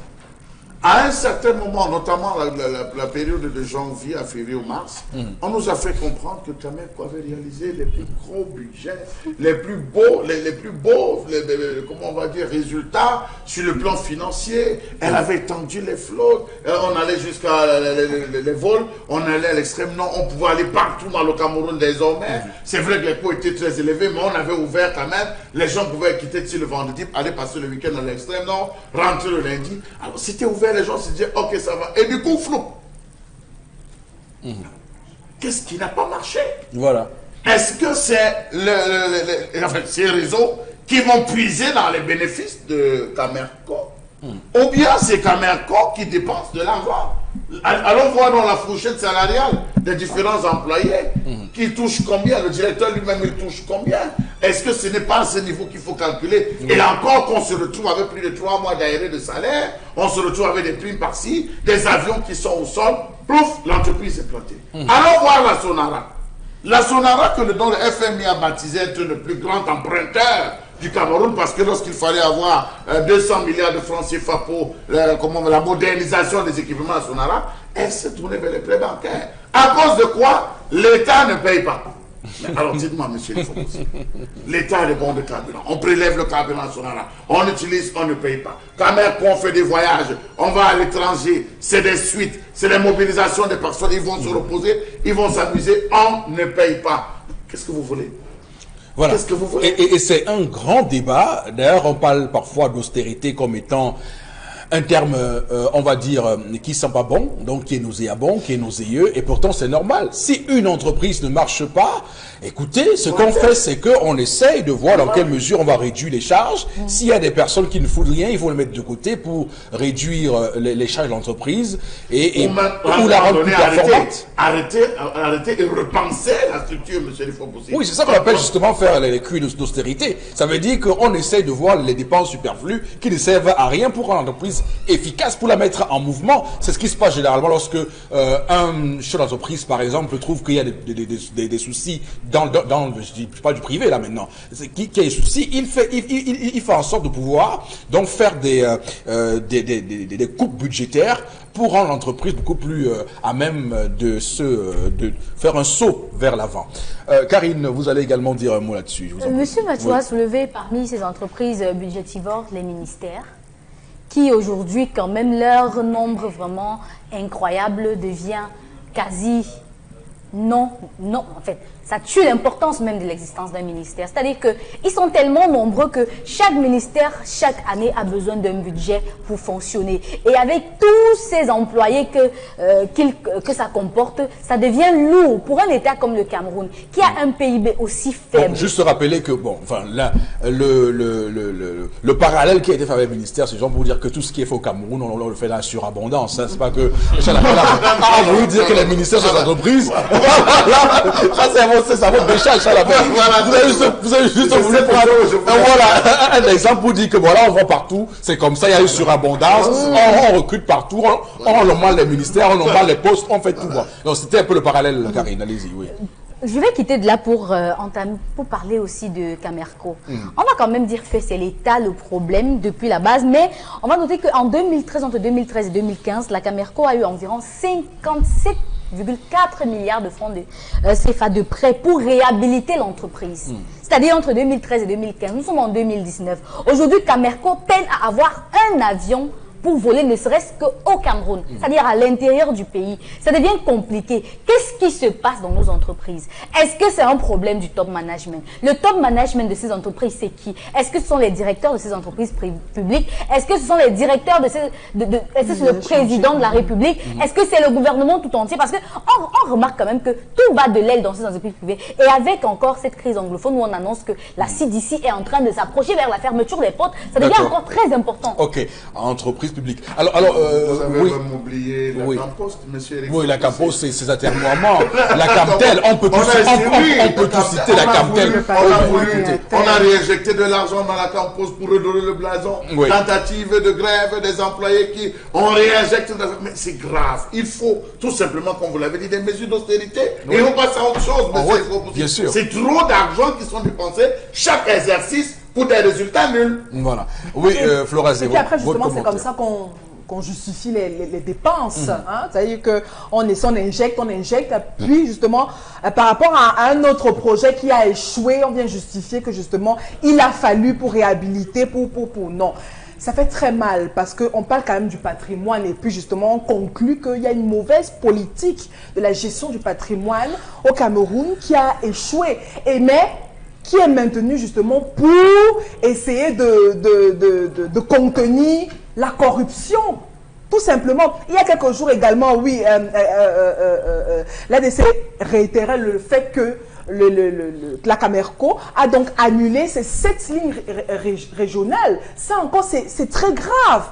C'est très grave. Donc, alors, les grosses questions qu'on se pose véritablement, il faut aussi, si ce n'est pas le top management qui a un véritable problème, le problème, il est donc où? Et parce que la Camerco n'est pas la seule entreprise, justement, il y en a qui, depuis après les années de l'indépendance, qui ont fermé. On peut, oui, et on peut en citer à l'appel. Donc, il n'y a pas une historique véritable qu'on puisse faire sur le patrimoine camerounais en termes justement des entreprises publiques. Et ça, c'est une honte. Donc, il faut le reconnaître qu'on a échoué et puis reformer tout à zéro et recommencer. Le gouvernement a échoué. Reconnaître qu'on a échoué. Oui, non, le problème... À ce moment-là, on sait. Le problème qui se passe, c'est... Parce qu'on a changé. Non, le problème qui se passe, c'est que les Camerounais veulent entendre une musique qui est mauvaise. En réalité, il faut comprendre une chose. Et c'est pourquoi l'alternance... C'est pourquoi l'alternance... est un voleur. Dites que dans notre équipe des élites, nous a fait tuer. On a beau dire ça, ça ne pose pas de problème. Ce qu'il faut comprendre, c'est que dans ce pays, il y a un problème. Et moi, je le dis parce que c'est une musique que j'entends. Pourquoi dans les pays européens, il y a l'alternance? Pourquoi vous pensez que les ambassades, là, vous voyez l'ambassadeur français, il fait 3-4 ans, il part? Parce qu'on estime qu'une personne qui met 10 ans quelque part à la tête d'un État, à un moment donné, il se laisse aller. Oui, c'est humain, il y a plus de réactivité, c'est normal. Mais monsieur voilà. Aussi, voyons le cas de la Camtel. Oui. Si on se permet de parler de Camtel qui est encore sous perfusion. Quand Camtel a laissé passer, comment voulez-vous que dans un pays comme le Cameroun, monsieur Eric Fopoussi, il y ait un manque de Camerounais qui utilisent des produits de Camtel? Voilà. Que la concurrence a fait en sorte que c'est les autres qu'on voit plutôt que Camtel. Les Camtel continuent d'être sous perfusion. Prenons le cas de la Campos. La Campos a été le premier opérateur, elle fonctionnait convenablement. 116 autres opérateurs se sont installés, ont réussi à battre la Campos. Mais finalement, ça se passe comment, monsieur le Fopoussi? On vous explique comment Camtel, le propriétaire de l'entreprise, ne lui a pas donné un rôle, je vais dire, un rôle bien défini. On ne sait pas si Camtel, oui, Camtel est le fournisseur ou le concurrent. Ce n'est pas défini, Charles Hamel. Ce n'est pas défini, il nous écoute là, il nous regarde. On ne sait pas si les... Oui. Bon. Parce que lorsque la cause les réformes, lorsqu'on enlève Bombopat en 2004, le communiqué qui accompagne, j'ai dit commission d'enquête à Campos, commission d'enquête à la FECAFOOT. Nous sommes là en mai 2004. Ce qui est bien, ce qui est certain, et là il faut d'ailleurs le dire, c'est qu'il y a un point commun entre toutes ces entreprises publiques. Vous en convenez? Ça ne marche pas. Lequel? Endettement. Ça ne marche pas. Ça ne marche pas. C'est pas supervision. Vous avez dit tout à l'heure, la Sonara n'est pas supervision de l'État. L'État ne paye pas ses dettes à la Sonara. Pourquoi vous ne le dites pas? Donc, je ne peux pas, vous ne pouvez pas me dire. Ce que je veux dire, je vous dois de l'argent et vous dites que je suis supervision. Ce que je veux dire, c'est que vous avez pris en détail, c'est vrai, mais non, on prend en gros. Il y a un constat qui est clair, c'est que ces entreprises-là ne fonctionnent pas. Quel que soit, qu'on les définisse. Pourquoi ça ne fonctionne pas? C'est là la question principale. Pourquoi ça ne fonctionne pas? Voilà. Dans ce pays, il n'y a pas d'alternance. Dans ce pays, il n'y a pas d'alternance. Dans ce pays, il n'y a pas d'alternance. Donc les réseaux ont pris possession du pays et les réseaux sont en train de faire en sorte que les gens pensent qu'ils sont assis là. Ils ont un titre foncier. D'ailleurs, le thème que vous voulez ce matin, vous dites qu'il est propriétaire de l'entreprise. Ça veut dire que une personne a estimé que les choses des Camerounais lui appartiennent, donc il en fait ce qu'il veut. Voilà, dites-le donc jusqu'à ce que ça marche. Voilà, donc... il faut le dire jusqu'à ce que ça marche. Ok, d'accord, c'était ça la finalité. Absolument. Nous sommes d'accord. Alors, Florazé, merci, on va lire d'autres messages, je vous en prie. Oui. Alors, autre réaction, ouais. Il y a 88 fonctionnaires à Camerco qui ont des salaires à la hauteur d'un fonctionnaire de leur fonction. Imaginez un commissaire divisionnaire détaché. Enfin, autre réaction. 88 fonctionnaires qui ont un statut plus élevé. Toujours là. Alors, autre, cela justifie, ça permet également à l'État de justifier ses dépenses et c'est comme ça que ça se passe. Il faut le comprendre tout simplement, le système de gouvernance de nos dirigeants a échoué. Célestin qui réagit. Oui, c'est comme je l'ai dit, c'est le partage du gâteau national. Ça veut dire quand vous dites, bon voilà, vous soutenez un tel, voilà votre récompense. C'est ça en fait, ce qui tue ce pays. Les gens ne sont pas à leur place, les gens sont là parce qu'ils bénéficient d'une récompense, ils sont là parce qu'ils ont besoin, et ce sont des frustrations. Il faut qu'on l'intègre finalement. C'est qu'un État, et on le voit ailleurs, doit être mis en mouvement par des règles qui sont connues de tous et qui sont respectées par tous. À partir du moment où une personne s'accapare à lui tout seul la légitimité et tout ce qui compte sur ce qui apparaît au Camerounais, on n'est pas loin des dérives et on voit aujourd'hui que les échecs sont patents, on ne peut qu'aujourd'hui le regretter. On va s'arrêter là pour les messages sur le rasé pour reprendre avec vous toujours dans la revue des réseaux sociaux. Tout à fait, Eric Fopoussi, avec la toute première information, notamment celle de Tibor Nagui qui en remet une énorme couche. On parle également de la crise anglophone. Il a donc déclaré devant le Congrès américain, on se rappelle donc hier, le gouvernement camerounais n'a rien fait, je sais, pour résoudre le conflit. Rappelons qu'il a également martelé que les États-Unis doivent donc redoubler leurs efforts pour mettre fin au conflit. Atim Ademe, rappelons également qu'au quand même de cette crise, le Premier ministre en visite aussi dans les zones de conflit depuis quelques jours a annoncé la volonté du chef de l'État à dialoguer avec les séparatistes. Rappelons que tous les sujets également peuvent être mis sur la table, sauf notamment celui de la sécession.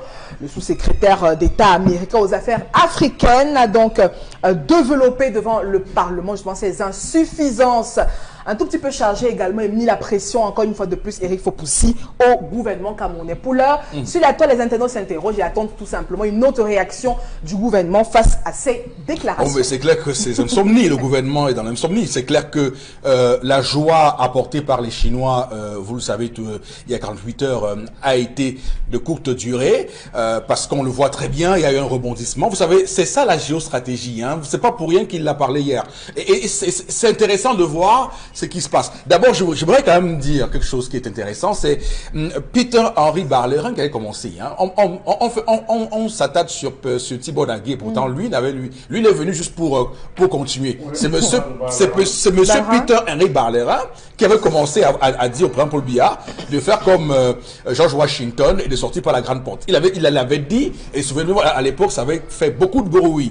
Alors, Tibor Nagui a repris le flambeau. Il a commencé par dire qu'après le Soudan, avec la chute de Omar el-Béchir, il va s'occuper personnellement du cas Cameroun. Évidemment, ce qu'il a dit hier au Congrès américain, il faut comprendre que le Congrès américain, c'est évidemment ce qu'on appelle chez nous ici le Parlement. Donc, pour qu'on comprenne très bien où il parlait aux parlementaires américains hier. Et vous savez qu'aux États-Unis, il y a une vraie séparation des pouvoirs. Donc, pour agir, il faut d'abord que les députés, ils appellent les représentants, les représentants et les sénateurs puissent être d'accord de vous donner le mandat de, évidemment, réagir. Et souvenez-vous, j'avais dit ici en début de semaine, et personne n'avait vu ça, que le même Tibor Nagui, mardi, avait fait un tweet où il se disait très heureux de cette réunion en formule ARIA du Conseil. Beaucoup y ont vu quelque chose d'anachronique, mais voilà d'où ça devait déboucher. Alors bon, Bengan, que veulent les Américains?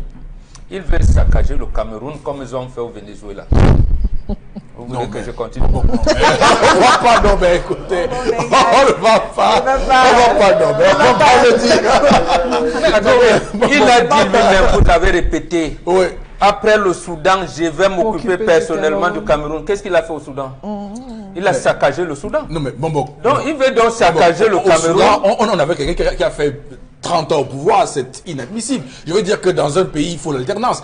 Bon, je repose la question parce que il a dit clairement dans ses propos qu'il n'est pas pour la partition du Cameroun. Il dit que l'Amazonie n'est pas réaliste. Ça, au moins, on peut comprendre que là, avec un monsieur qui dit que, parce que vous savez qu'il y a eu des discours qui prêtaient aux Américains l'intention de partitionner le Cameroun. J'ai dit Tibor Nagui et son patron Trump, ils font la diplomatie de guerre. Ils ont engagé la guerre au Brésil, au Venezuela, dans beaucoup de pays d'Amérique latine. Il a révélé lui-même que c'est lui qui a désorganisé le Soudan. Qu'il vienne donc désorganiser le Cameroun. Non, mais bon. Ou alors on attend qu'il désorganise le Cameroun. Et bien avant lui, l'ambassadeur américain, il a dit, en fin 2017, les États-Unis vont s'occuper des élections qui vont se dérouler en 2018 et principalement de l'élection présidentielle. Nous voyons donc qu'ils ont un plan. Quel est ce plan? Désorganiser le Cameroun ou alors enlever le président camerounais. Et ils sont en train de tricher. Qu'ils nous disent donc clairement comment la Russie a manipulé les résultats pour mettre Trump au pouvoir. Ça aussi, non, ils sont en train de cacher. Et tout le monde, quand on dit encore que même les élections européennes qui vont arriver, tout le monde craint la Russie. Qu'ils nous disent aussi clairement que Mme Clinton a gagné les élections, mais par rapport à l'ingérence russe, nous avons un président qui a été... Pourquoi ils ne le disent pas? D'accord. Non, s'ils tiennent de la démocratie, parce que quand ils parlent de la Chine, droit de l'homme, démocratie, il y a la démocratie aux États-Unis. Est-ce qu'aux États-Unis, c'est le one man, one vote? J'ai dit non, il n'y a pas de démocratie là-bas. Il y a les citoyens, dans certains États, une voix représente 50 000 citoyens, et dans d'autres États, 20 000 citoyens. C'est ça la démocratie? Super électeurs. Il y a eu les super électeurs, les moins électeurs, c'est ça la démocratie? Mais je pense Non, que même- Tibor Nagui et M. Tibor Nagui reste. Nous savons les enjeux. Je ne peux pas le prendre comme un sauveur ou quoi que ce soit. Mais l'orientation globale de la diplomatie américaine... Bon, moi je veux dire, moi c'est vraiment allons au fait, parce qu'on a dit des choses. Il dit ceci, il est clair, il dit que la résolution de la crise anglophone passe par le changement de régime au Cameroun. C'est vrai ou c'est faux? Qu'il commence, c'est faux. D'accord. C'est faux. Ça veut dire que cette parce crise que- anglophone peut être résolue avec le même régime qui est là depuis 37 ans. Oui, D'accord. il suffit que... Non, mais il suffit plus. Oui, si, si. Qu'est-ce qui se Pourquoi passe? pas? Il y a une crise qu'ils ont entretenue. Ce sont les Américains qui ont soutenu celui, rappelez bien du nom, M. Kosciusko Morizet, de février en mars 59. Ce sont les Américains qui ont conditionné la partition du Cameroun, qui ont appuyé la France pour que le Cameroun aille à l'indépendance de manière partitionnée. Non, disons les choses comme elles sont. Ok. Si c'est les Américains ont voulu de cette partition, aujourd'hui, ils veulent se présenter comme Jésus. Non, Mais Jésus, non. il a apporté à ce moment qu'ils veulent, il a nous, apporté leur ancienne... ce que eux ils pensent être une solution, et d'ailleurs il faut qu'on Non, en parle. il sait il lui-même estime que qu'il c'est faut pas la un dialogue. solution. Comment hein, À ce moment-là, Oui. on fait tout. S'ils sont démocrates, ils fassent que les institutions du Cameroun fonctionnent. Mais c'est ce qu'ils veulent, Non, justement. non, justement non. Ils peuvent, s'ils ont des moyens, avec les 5 membres permanents, ils imposent au président Biya de présider la réunion lui-même. Si tripartite. Mais c'est ce qu'il dit. Non, c'est pas ce qu'il dit. Il dit qu'il doit passer. Mais c'est ce qu'il dit. C'est ce Non, qu'il mais dit. je vous dis. Il dit dans l'immédiat. Non, il a dit il ne peut pas avoir de paix avec le régime actuel. Moi aussi, j'ai suivi le discours. Comment vous dites? Non. Il a, c'est pas ce qu'il a dit. Il a dit ceci. Il faut qu'on reprenne les termes. Dans l'immédiat, il faut un dialogue large et inclusif au Cameroun. Et à moyen terme, il dit pas tout de suite. Il dit, et à moyen terme, il faut que nous parvenions à la solution éthiopienne, c'est-à-dire un changement de régime. Il n'a pas dit tout de suite. Il dit à l'immédiat, ce qu'il faut, c'est dialogue inclusif. Mais il dit à moyen terme, il faut qu'on pense Il à a un changement de régime. continué en disant le Oui. président Biya n'est pas l'homme de la situation. Qu'est-ce qu'il en sait? Trump est l'homme de la situation? Non. Si on veut, on laisse chaque pays avec ses institutions. On les arrête, on les D'accord. amène à les renforcer. Ok. Que le chef de l'État, il peut se faire mea culpa là. Il vient présider et c'est lui qui avait il connaît la crise anglophone mieux que tout le monde. Ici, il préside cette réunion, il termine, il vient clôturer la réunion et il prend les engagements. D'accord. Face à son peuple, c'est pas lui qui l'a amené à prêter serment ici. Oh, bah, écoutez, Donc, attendez, quand il dit après le on n'a Soudan, pas la même- ce sera le non, Cameroun. on n'a pas la même compréhension des Ah, peut-être des ça, choses, c'est c'est clair. comme ça que moi je le Tout à comprends. fait. En tout Mais cas, qu'il laisse donc le Venezuela d'accord. tranquille. Chalamel, allez-y. Oui. Oui, monsieur Eric Fopoussi, on ne peut pas vouloir une chose et on fait son contraire par la suite. Parce que je pense que sur ce plateau, nous avons été les premiers à dire à être contents avec la réaction de Peter Barlerin, comme vous dites. Bien sûr. Lorsque les gens sont montés sur les différents plateaux pour bazooker l'ambassadeur, lui raconter tout, nous avons été ici à bonbon avec les premiers à dire que voilà, c'est comme ça que ça se passe en termes de diplomatie. Donc on dit aujourd'hui encore que là c'est le Venezuela, j'ai bien envie de mettre les mains sur la tête et de me poser la question de savoir. Ça me pousse à m'interroger. Je crois que la volonté de tous les Camerounais, c'est de mettre fin à cette guerre. Tant pour Boko Haram, tant pour les Antilles, les Sénégal, les rebelles, la Centrafrique, tant pour la crise anglophone. Je crois que c'est le rêve de tous les Camerounais de voir la fin. Les propositions sont là. On a parlé, jusqu'à une certaine période, on n'avait pas parlé de la diaspora. Moi, dans son discours, j'ai suivi, il a dit dialogue franc, sincère, et honnête, qui va impliquer la diaspora. Donc, c'est véritablement un mouvement. Et on demande au gouvernement, dans l'immédiat, de l'organiser, de faire asseoir et d'avoir une discussion franche. Et comme vous l'avez dit, à moyen terme, peut-être, procéder au changement de régime. Là, c'est les Camerounais qui doivent décider. Mais pour le moment, ils pensent qu'il serait temps. Mais où est-ce qu'on est en train de voir le Venezuela? Bon, moi, je ne vois pas la question du Venezuela. Je ne vois pas où sont les intentions de transformer le Cameroun en Venezuela. Demander aux Camerounais, aux institutions camerounaises, de prendre en compte les blessés, de prendre en compte les morts, les déplacés, de s'occuper, de discuter pour rapidement mettre un terme à ces 1800 morts que qu'on a trouvé que ça ne représentait rien, que Dieu avait brûlé plus, qu'on ne compte pas les guerres, qu'on ne compte pas les morts, je pense que ça, c'est ce qui doit être Tout à fait. Alors, mais ce qui est intéressant... Il n'a pas dit qu'après le Soudan, il s'intéresse au Cameroun. Non, nous sommes tous sérieux. Non, pas de procès. Vous ne pouvez pas changer. Ce qui est certain... Non, mais on n'a pas... Vous avez dit que avec le président Paul Biya, on peut résoudre cette crise anglophone. Tout le monde l'a compris, sauf si vous retirez vos non, il a dit, je ne peux pas dire une chose et son contraire. Oui, non. Et là, voilà. Non, vous avez dit qu'avec le président Paul Biya, on peut résoudre cette crise anglophone. Vous avez dit. Oui. Voilà, donc nous sommes... S'il y a des pressions, il y a des exigences qu'il doit faire. Oui. Comment il y a concis? Je n'ai pas dit que le président Paul Biya a la solution qu'il a proposée là. Je lui ai dit, s'il veut résoudre, il doit. Tout comme on dit, il veut organiser les élections, il a fait une code électorale consensuelle. Puisqu'il n'a pas fait de code électorale consensuelle, qu'est-ce qu'on fait? Mais les Camerounais, c'est pas les Américains qui viennent. Il y a dans ce pays, et ça c'est important qu'on le signale, cette souveraineté qu'on emploie à double vitesse. Quand c'est la Chine qui vient nous cirer les pompes, nous sommes très contents que la Chine nous cire les pompes, que la Russie nous cire les pompes, mais quand les Américains nous parlent des choses, on crie à l'ingérence. On sait où est l'ingérence. Je n'ai pas parlé de souveraineté. J'ai jamais dit que le Cameroun était souverain. Non, mais c'est ce que ça veut dire. J'ai dit, je n'ai pas dit que le Cameroun, j'ai dit on accompagne un pays. Quand on veut accompagner un pays, un président américain, celui qui l'a remplacé, que son patron a remplacé, il a dit aidons ces pays à avoir les institutions fortes.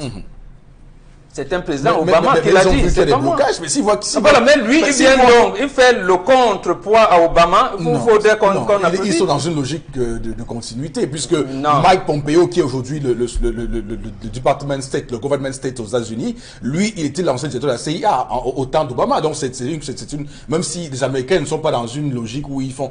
Obama n'a jamais tenu un tel langage. Donc, ce qui est certain, c'est qu'on comprend tout de suite.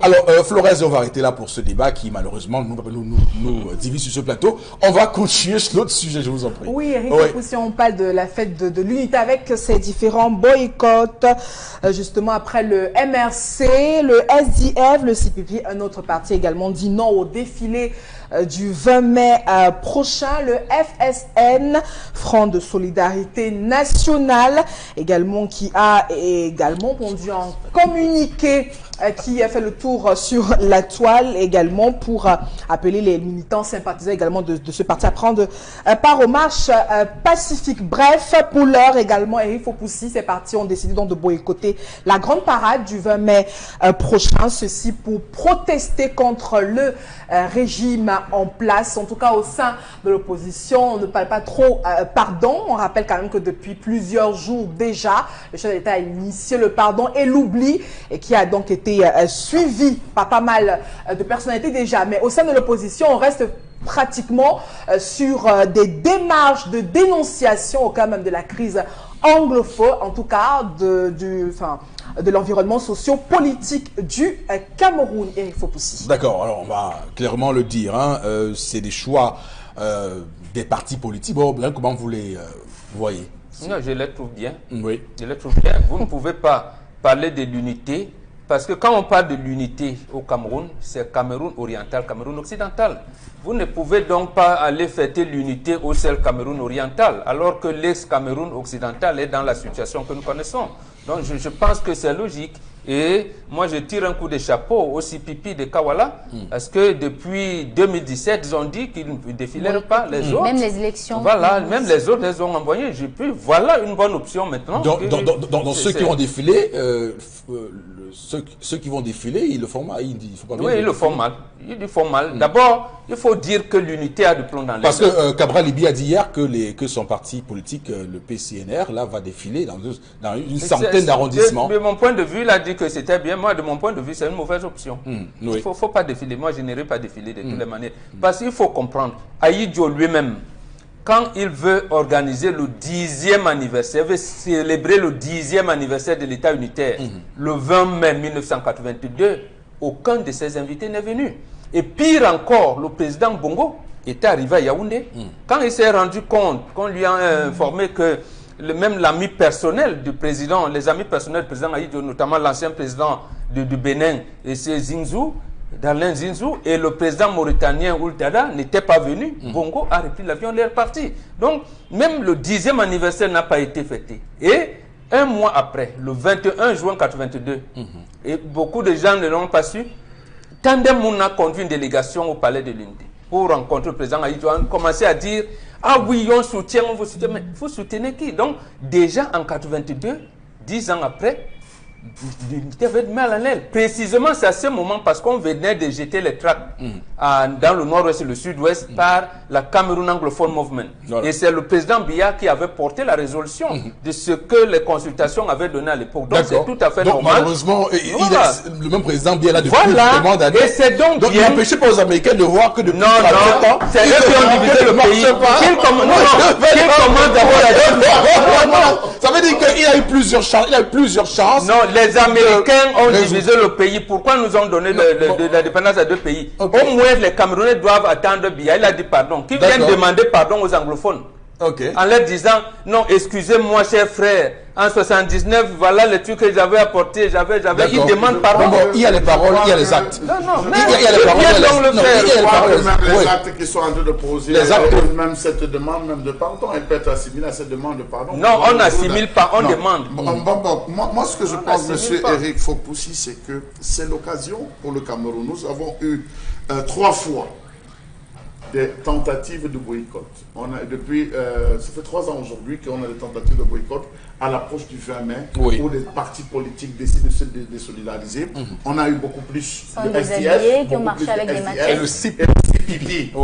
Donc, voir le SDF et le CPP aujourd'hui le faire, on va se souvenir qu'à une certaine époque, il y avait eu le cas du PADEC, où on avait dit, le PADEC avait décidé de ne pas marcher, dans une autre contrée, les autres avaient marché, vous vous rappelez de ça. Donc, je crois que c'est l'occasion, ces 3 jours, pour le chef de l'État, de placer, comme on dit chez les Africains, de placer le miroir de sa conscience face à lui et de se demander, qu'est-ce que nous allons célébrer lundi? Est-ce qu'on va célébrer la division nationale ou on va célébrer l'unité nationale? Avec qui vais-je m'asseoir? On a commencé à entendre des pamphlets du genre, c'est 6847 militants du RDPC qui vont former des carreaux, qui vont défiler parce qu'on a fait la place. On a fait la place. Non, les invités spéciaux, on sait, ça c'est depuis des années. On a augmenté les membres. On sait que les partis vont défiler, d'autres partis, les partis vont défiler. Mais est-ce que ce sera ça? Célébrer l'unité nationale, comme a voulu le faire entendre le professeur Jacques Fermendongo qui a dit on est libre de défiler ou pas, c'est ça aussi le jeu démocratique, on est libre d'aller défiler ou pas. Je crois que défiler, le 20 mai, M. Fopoussi, c'était une joie. Le 20 mai que j'ai connu, c'était une joie. Les quartiers se vidaient. Tout le monde allait remplir les boulevards pour voir les gens défiler les différents boulevards pour voir les gens défiler avec la main sur le cœur. Ça fait de nombreuses années que cette expression, les gens ne défilent plus avec la main posée sur le cœur, monsieur Fopussi. Moi, je défilais avec la main. Lorsqu'on arrive, on posait la main pour dire c'est l'unité chère au Cameroun. Aujourd'hui, ce n'est plus ça, c'est une désinvolture. Vous arrivez sur le champ de défilé, il n'y a plus personne. Je crois que le chef de l'État devrait réfléchir. Et je crois que c'est l'occasion aussi pour ces partis politiques de faire front commun pour dire asseyons-nous. On va arrêter. Rapidement, Florence, vous terminez. Oui, il faut pousser ensemble. Et le sujet sera commenté par Karine. À Ebolova, on parle d'éducation avec cette petite pluie, et voilà donc des images des salles de classe inondées. Je rappelle qu'on est à l'école d'application, groupe 2, dans un quartier à Ebolova, Angounou. Il faut quand même rappeler que ce n'est pas un cas isolé. Plusieurs établissements scolaires sont pratiquement dans le même état. Il faut vivre les saisons pluvieuses pour voir également le calvaire que vont traverser plusieurs élèves, notamment à travers les examens officiels. Et voilà encore le vrai visage, Eric Fopussi, de nos écoles. Et c'est plutôt triste. Peut-être que les élites, les autorités administratives vont... Bon, non, je ne sais pas. Du Cameroun, oui, peut-être aussi. Bon, parce qu'à Foumbot aussi, je vous rappelle, 4 établissements, le chef de traditionnel de ce côté était obligé justement d'appeler aux bonnes âmes de volonté, élites et autres, de couvrir tout de suite le gouvernement établissement, voilà, pour permettre aux élèves de composer dans de bonnes conditions. Vous commentez rapidement, Karine, sur cette question. Ce qui est important à noter, c'est que dans ce pays, on a un ministère de l'enseignement, de l'éducation. On a le ministère de l'enseignement secondaire. L'enseignement secondaire. L'enseignement secondaire. Si c'est une école primaire, on a un ministère de l'éducation de base. Ça veut dire qu'on ne devrait pas au Cameroun, au 21e siècle, avoir des inondations dans des établissements scolaires. Cette pluie pouvait encore avoir lieu en journée, pendant que les élèves sont en train de faire cours, pas après. C'est-à-dire que ça, c'est une pluie qui était là en soirée et les enfants sont revenus le matin trouver de l'eau. Alors, si cette pluie avait eu lieu pendant que les enfants étaient en train de faire cours, où en serons-nous? Il y a des enfants quand même aujourd'hui qui parviennent à fréquenter, même dans des établissements sans toiture. Comment est-ce qu'on s'en sort lorsqu'on a un ministère qui ne parle même pas, qui ne réagit pas? Par rapport à cela, déjà, on devait avoir une réaction. C'est-à-dire qu'elle doit compatir. Ce sont des enfants qui sont en train, avec les microbes, toutes les mycoses et qu'il faut dans les pieds, les mains et autres, là, comment est-ce qu'ils vont faire après pour laver les mains, les examens officiels? Et c'est en pleine saison de pluie. On va terminer. Qui est noyé tout le temps. Et on en parle. Le remède est un des 7e fait quoi? Non, mais on a un gouvernement qui a eu 37 ans de chance de réparer ça, Chalamel. On va poursuivre. Le gouvernement peut, selon les dires de Mobo. Oui, non, mais on va. Il doit résoudre. Non, j'aime pas ça. Chalamel, c'est malhonnête. Non, c'est malhonnête. On va s'arrêter là. Franchement, on va s'arrêter là. On va poursuivre le débat. On va poursuivre le débat juste après l'émission. Ce sera très houleux, j'en suis certain. On va s'arrêter là. Voici, madame, monsieur, la suite. On va prendre premier bête maintenant. Vivez la vie. Vivez la vie. Du loto, du loto, du loto. Vivez la vie. Bon. Nous recevons tout de suite Manuela Migna, avec qui nous parlons ce matin de Premier Bête. Bonjour Manuela. Bonjour Eric Fopussi, bonjour à tous les téléspectateurs de Zénith de ce matin. Alors, nous venons d'entamer le mois de mai. Alors, qu'est-ce qui nous attend du côté du loto chez Premier Bête? Alors Eric, de nombreuses surprises vous attendent naturellement du côté de Premier Bête. Également, de nombreux millions de francs CFA à remporter rien que pour vous qui nous regardez ce matin. Et je tiens à rappeler que tout au long de ce mois, depuis le début de ce mois, la région du centre a été mise à l'honneur. Nous avons eu de nombreux gagnants de ce côté-là. On commence donc le 3 mai du côté de Bafia avec celui-là qui a empoché la somme de 17 800 000 francs. Ensuite, le lendemain, le 4 mai, du côté de Bankomo, la somme de 15 millions de francs CFA a été remportée. Et nous terminons le 12 mai du côté de Yaoundé, au niveau de la gendarmerie de Mendon, la somme de 18 700 000 francs qui a été remportée. Alors, mesdames et messieurs, aujourd'hui, vous pourrez être l'heureux multimillionnaire là. Vous pourrez être comme ces derniers qui ont remporté beaucoup d'argent tout au long de ce mois, depuis le début de ce mois. Pour cela, il suffit de faire le geste utile qui est de valider vos tickets, d'acheter votre ticket loto dans tous les points de vente Premier Bête et bien sûr de bénéficier de nos différentes promotions. Alors, en parlant de promotion, Eric, chers téléspectateurs, nous avons une magnifique promotion rien que pour vous. Ce week-end, le Loto Super 4 cagnotte sera mis à l'honneur. Alors, la promotion plus 20 millions de francs CFA qui sera ajoutée à la cagnotte du jour demain, samedi 18 mai 2019. Ceci pour marquer avec emphase la fête de l'unité nationale ici même au Cameroun. Alors, vous savez ce qu'il vous reste à faire. Rendez-vous dans tous nos points de vente et j'espère de tout cœur que la chance sera de votre côté. Ah oui, surtout quand c'est dit par vous, Manuela Exactement. Migna. Et je tiens à rappeler que Ouais. les surprises, ça va continuer chez Premier Bet tout au long du mois de mai. Pas seulement du côté du Loto Super 4 cagnotte, mais aussi du côté du Loto 5/90. Oui, et comment se porte son évolution? Eh bien, Eric, le Loto 5/90 va très bien. Il va merveilleusement bien. Surtout que le 22 mai prochain, eh bien, le Loto 5/90 aura 1 an. Une année où ce Loto a fait de nombreux gagnants. Une année où ce Loto a changé la vie de nombreux Camerounais. Une année où, dans tous nos points de vente, dans tous nos centres, nous avons vu de nombreuses personnes qui venaient récupérer leurs gains après chaque tirage de la journée, après tous les 6 tirages de la journée.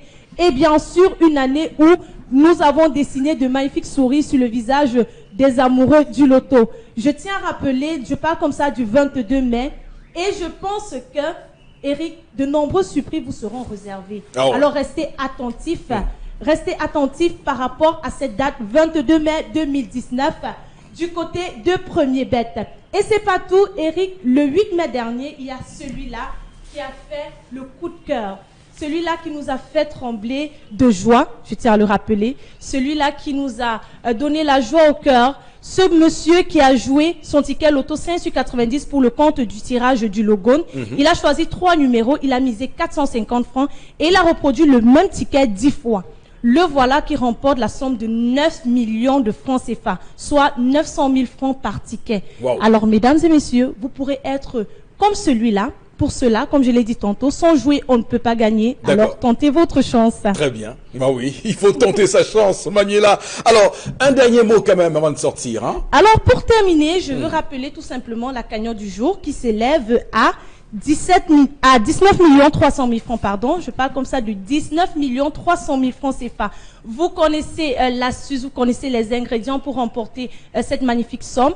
4 numéros compris entre 1 et 54, 300 francs CFA qui est la mise unique, une bonne dose de chance et une pincée d'audace. Et je suis sûr que ce soir, vous serez l'heureux multimillionnaire. Merci beaucoup, Manuela Merci, Migna, et surtout un commentaire supplémentaire, si vous me permettez, Manuela. C'est interdit au moins de 18 ans, il faut jouer responsable. Exactement. Si je me trompe, vous me reprenez. Hein. Voilà. Tu as tout dit. Voilà. Tu as tout dit. Voilà. Avec Premier Bet, madame, monsieur, ce matin sur Equinox Télévision. On poursuit avec interpellation, on regarde l'élément et ensuite nous ferons un commentaire rapide sur ce plateau. Tout de suite.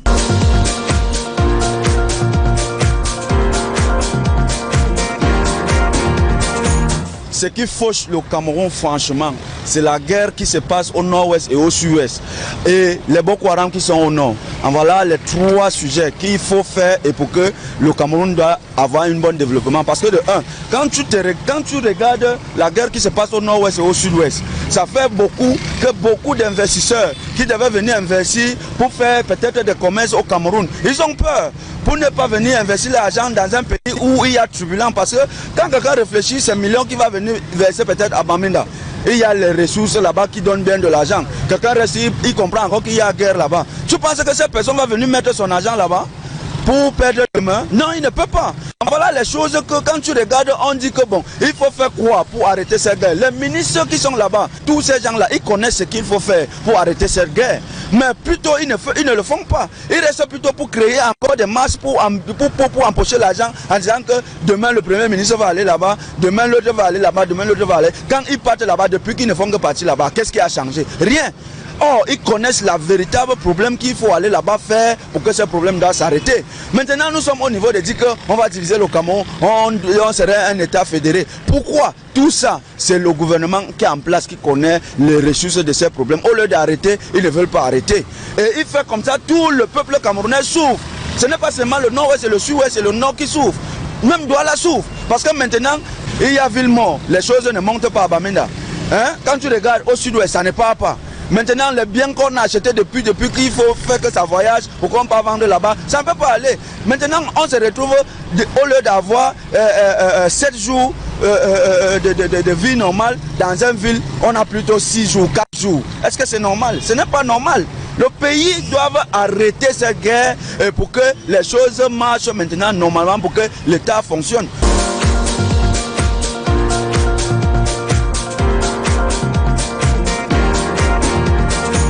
Retour sur ce plateau hein, pour ce compatriote qui a dit des choses intéressantes. Moi, je retiens une chose sur le plan politique, hein, parce que c'est important.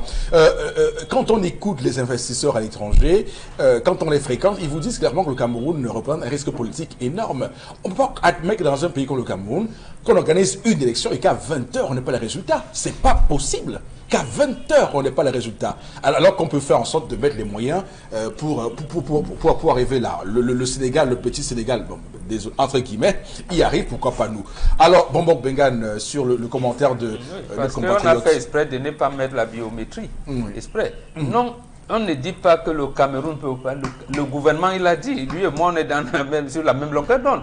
Doit résoudre, je veux dire, a le devoir de résoudre le problème. Parce que quelqu'un a prêté serment pour ça. On doit le contraindre à le faire, puisqu'il a la solution en main.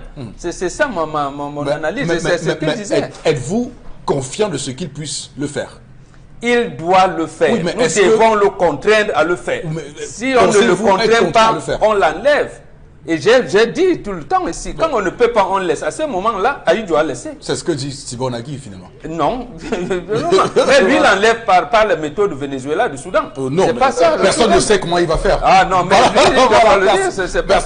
personne ne sait comment il va faire. Le oui. Cameroun, si je rends compte que leur gouvernement ne peut pas, ils tiennent les méthodes pour les débarquer. Ce n'est pas Tibor Nagui ou ce n'est pas Trump. On a Tibor Bengan. On va lire quelques messages, madame, monsieur, ça. Vous savez, c'est des questions qui divisent au Cameroun et c'est normal. On va, bien sûr, Flora Zeni, quelques messages de nos téléspectateurs qui, eux aussi, ont droit de parole sur ce plateau éminemment, un plateau libre, de libre expression. Allez-y. Où allons-nous?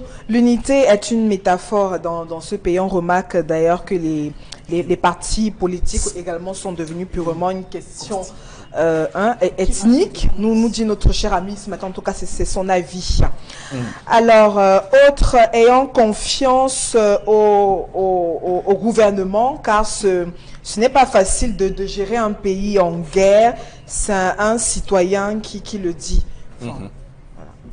Autre réaction ce matin, Obama avait dit que les Africains doivent arrêter de se laisser guider. Il n'y a qu'un seul homme capable de gérer un pays. Autre réaction ce matin, il faut une transition dans ce pays pour résoudre le problème de division au Cameroun.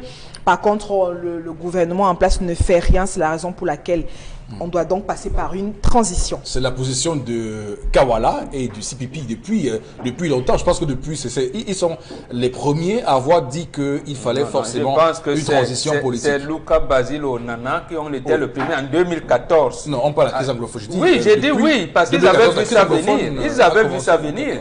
En disant que s'il n'y a pas un large débat sur les crises, ça va s'embraser partout. Luka Basile, Victor Onana. Depuis qu'en 2016, le déclenchement... Ils ont employé le pas, justement parce qu'en matière d'unité, d'unification du Cameroun, l'UPC est en avant-garde. Et c'est pour cette raison, parce qu'eux ne parlent que pour ça. C'est pour ça que... Ça dépend de laquelle UPC. Il y a beaucoup d'UPC. Si c'est Balégal Côte ou il faut savoir que... Voilà, j'ai dit de 1914, Balégal Côte est dans ce même bureau. Dans le bureau que je parle de 1914, de 2014, pardon. De 2014, ça dépend de quel UPC. Est-ce que c'est l'UPC allié de la majorité présidentielle ou c'est notre UPC? Non. Voilà. Alors, c'est l'UPC. Voilà. On va poursuivre avec Consti Lamine sur le plateau. Consti est bien en place avec nous ce matin avec Consti Lamine. C'est le concept Salaka pour ceux qui le retrouvent maintenant seulement pour la première fois et qui vont découvrir Consti Lamine. Consti, bonjour. Vous nous parlez de Vombio Oméga 3 et de Vombio Lotion. Il y a ce qui paraît ce matin. Bien entendu, Eric, bonjour à tous nos téléspectateurs, bonjour à tous ceux-là qui ont choisi le concept Salaka pour faire des achats de qualité à des prix vraiment dérisoires. Alors nous allons une fois de plus parler ce matin de votre complément alimentaire que vous connaissez déjà. Et pour ceux qui ne le connaissent pas encore, il est question bien entendu de vous présenter le Von Bio Oméga 3 que voici. C'est un complément alimentaire qui nous vient tout droit des laboratoires Celorex aux États-Unis d'Amérique. Il permet de réduire les complications du diabète, de prévenir les AVC, de réguler le taux de cholestérol dans le sang, de réduire naturellement la pression artérielle, également de faciliter la guérison des inflammations. Le Von Bio Oméga 3 permet également de prévenir les maladies liées au vieillissement telles que l'Alzheimer. Voilà donc quelques avantages liés à la consommation régulière du Von Bio Oméga 3 qui, je rappelle, est sans effet secondaire dans l'organisme. Alors, parlons présentement du prix, vous l'avez déjà vu tout à l'heure à la télé, je reviens encore sur ce prix pour essayer d'attirer l'attention de tous les téléspectateurs qui peuvent désormais avoir ce complément alimentaire au prix de 5 500 francs au point de vente Von Bio en plein cœur d'Aqua, bien entendu. Donc, vous l'avez donc à 5 500 francs votre complément alimentaire. À côté, bien sûr, du Von Bio Oméga 3, on a également cette lotion des diabétiques, bel et bien Von Bio lotion, qui permet de nourrir la peau des diabétiques, de la protéger, de l'embellir, de la sécuriser. Vous l'avez donc à 6 000 pour bien sûr votre lotion des diabétiques. Je dis bien 6 000 francs pour votre lotion des diabétiques. Comment l'utiliser? Vous l'appliquerez 3 fois par jour sur les pieds et le reste du corps. C'est un lait de toilette uniquement pour les diabétiques qui est également en vente au point de vente Von Bio, ou alors appelez tout simplement à nos numéros de téléphone qui s'affichent à l'instant au bas de l'écran. Ceux qui sont hors de la ville de Douala et qui sont intéressés par le Von Bio Oméga 3 ou le Von Bio lotion, il vous suffira tout simplement de nous appeler et de passer vos commandes. Nous nous chargerons d'assurer la livraison de votre commande à domicile. Merci beaucoup et n'oubliez surtout pas, prévenir vaut mieux que souffrir. Très bien, merci Constylamine. Avec le Von Bio Oméga 3 et le Von Bio lotion, prévenir vaut mieux que guérir. Vous le dites si bien. Mon très cher Constylamine, mesdames, messieurs, le programme se poursuit, Florazé. Je vais une fois de plus me tourner vers vous pour quelques messages avec vous. Le temps, non, on me signale plutôt sur le prompteur que Constylamine est davantage encore avec nous pour nous parler de la poêle Red Copper et des gants super gants. Constylamine, c'est bien cela, vous êtes avec nous une fois de plus, allez-y.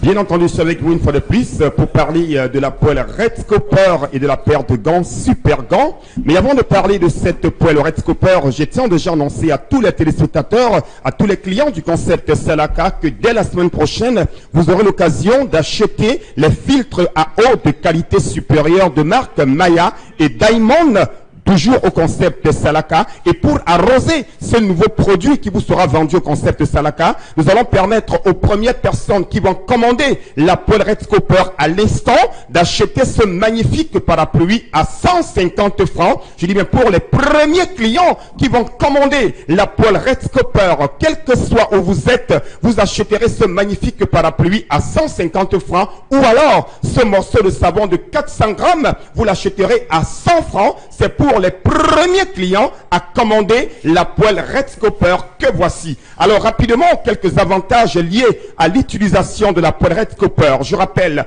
qu'elle ne colle pas, elle est rapide dans la cuisson. Avec Red Copper, on n'a pas besoin d'utiliser de l'huile. Vous l'avez donc à 14 000 francs au magasin 1001 tapis. Et les premières personnes à commander la poêle Red Copper vont recevoir un parapluie à 150 francs. À côté, bien sûr, de la poêle Red Copper, on a également ces gants de cuisine que voici. Vous les avez à 5 000 francs. Du côté, bien sûr, du magasin 1001 tapis. Ce sont des gants de cuisine qui vous permettent d'être à l'abri des brûlures liées à la cuisine. Et ceux qui ont besoin de l'ensemble de la poêle et de la paire de gants, vous débourserez tout simplement la somme de 16 500 francs. Je dis bien pour ceux qui ont besoin de la poêle et de la paire de gants, vous débourserez tout simplement la somme de 16 500 francs. Demain, c'est samedi. Il y a les mariages, les anniversaires, les cérémonies. Ceux qui ont besoin d'un cadeau de mariage, je vous conseille vivement la poêle Red Copper comme cadeau de mariage. Merci beaucoup. Merci Constylamine, madame, monsieur, merci. Merci monsieur Mbachou Chalamel, merci à vous Florazé, merci à Gann, merci également à vous Karine Santia. Madame, messieurs, on vous donne rendez-vous lundi prochain lorsqu'il sera à 10h. Merci à vous de rester sur nos antennes parce que nos programmes s'enchaînent et se poursuivent tout au bout de la journée, même du week-end. Surtout que Dieu bénisse le Cameroun.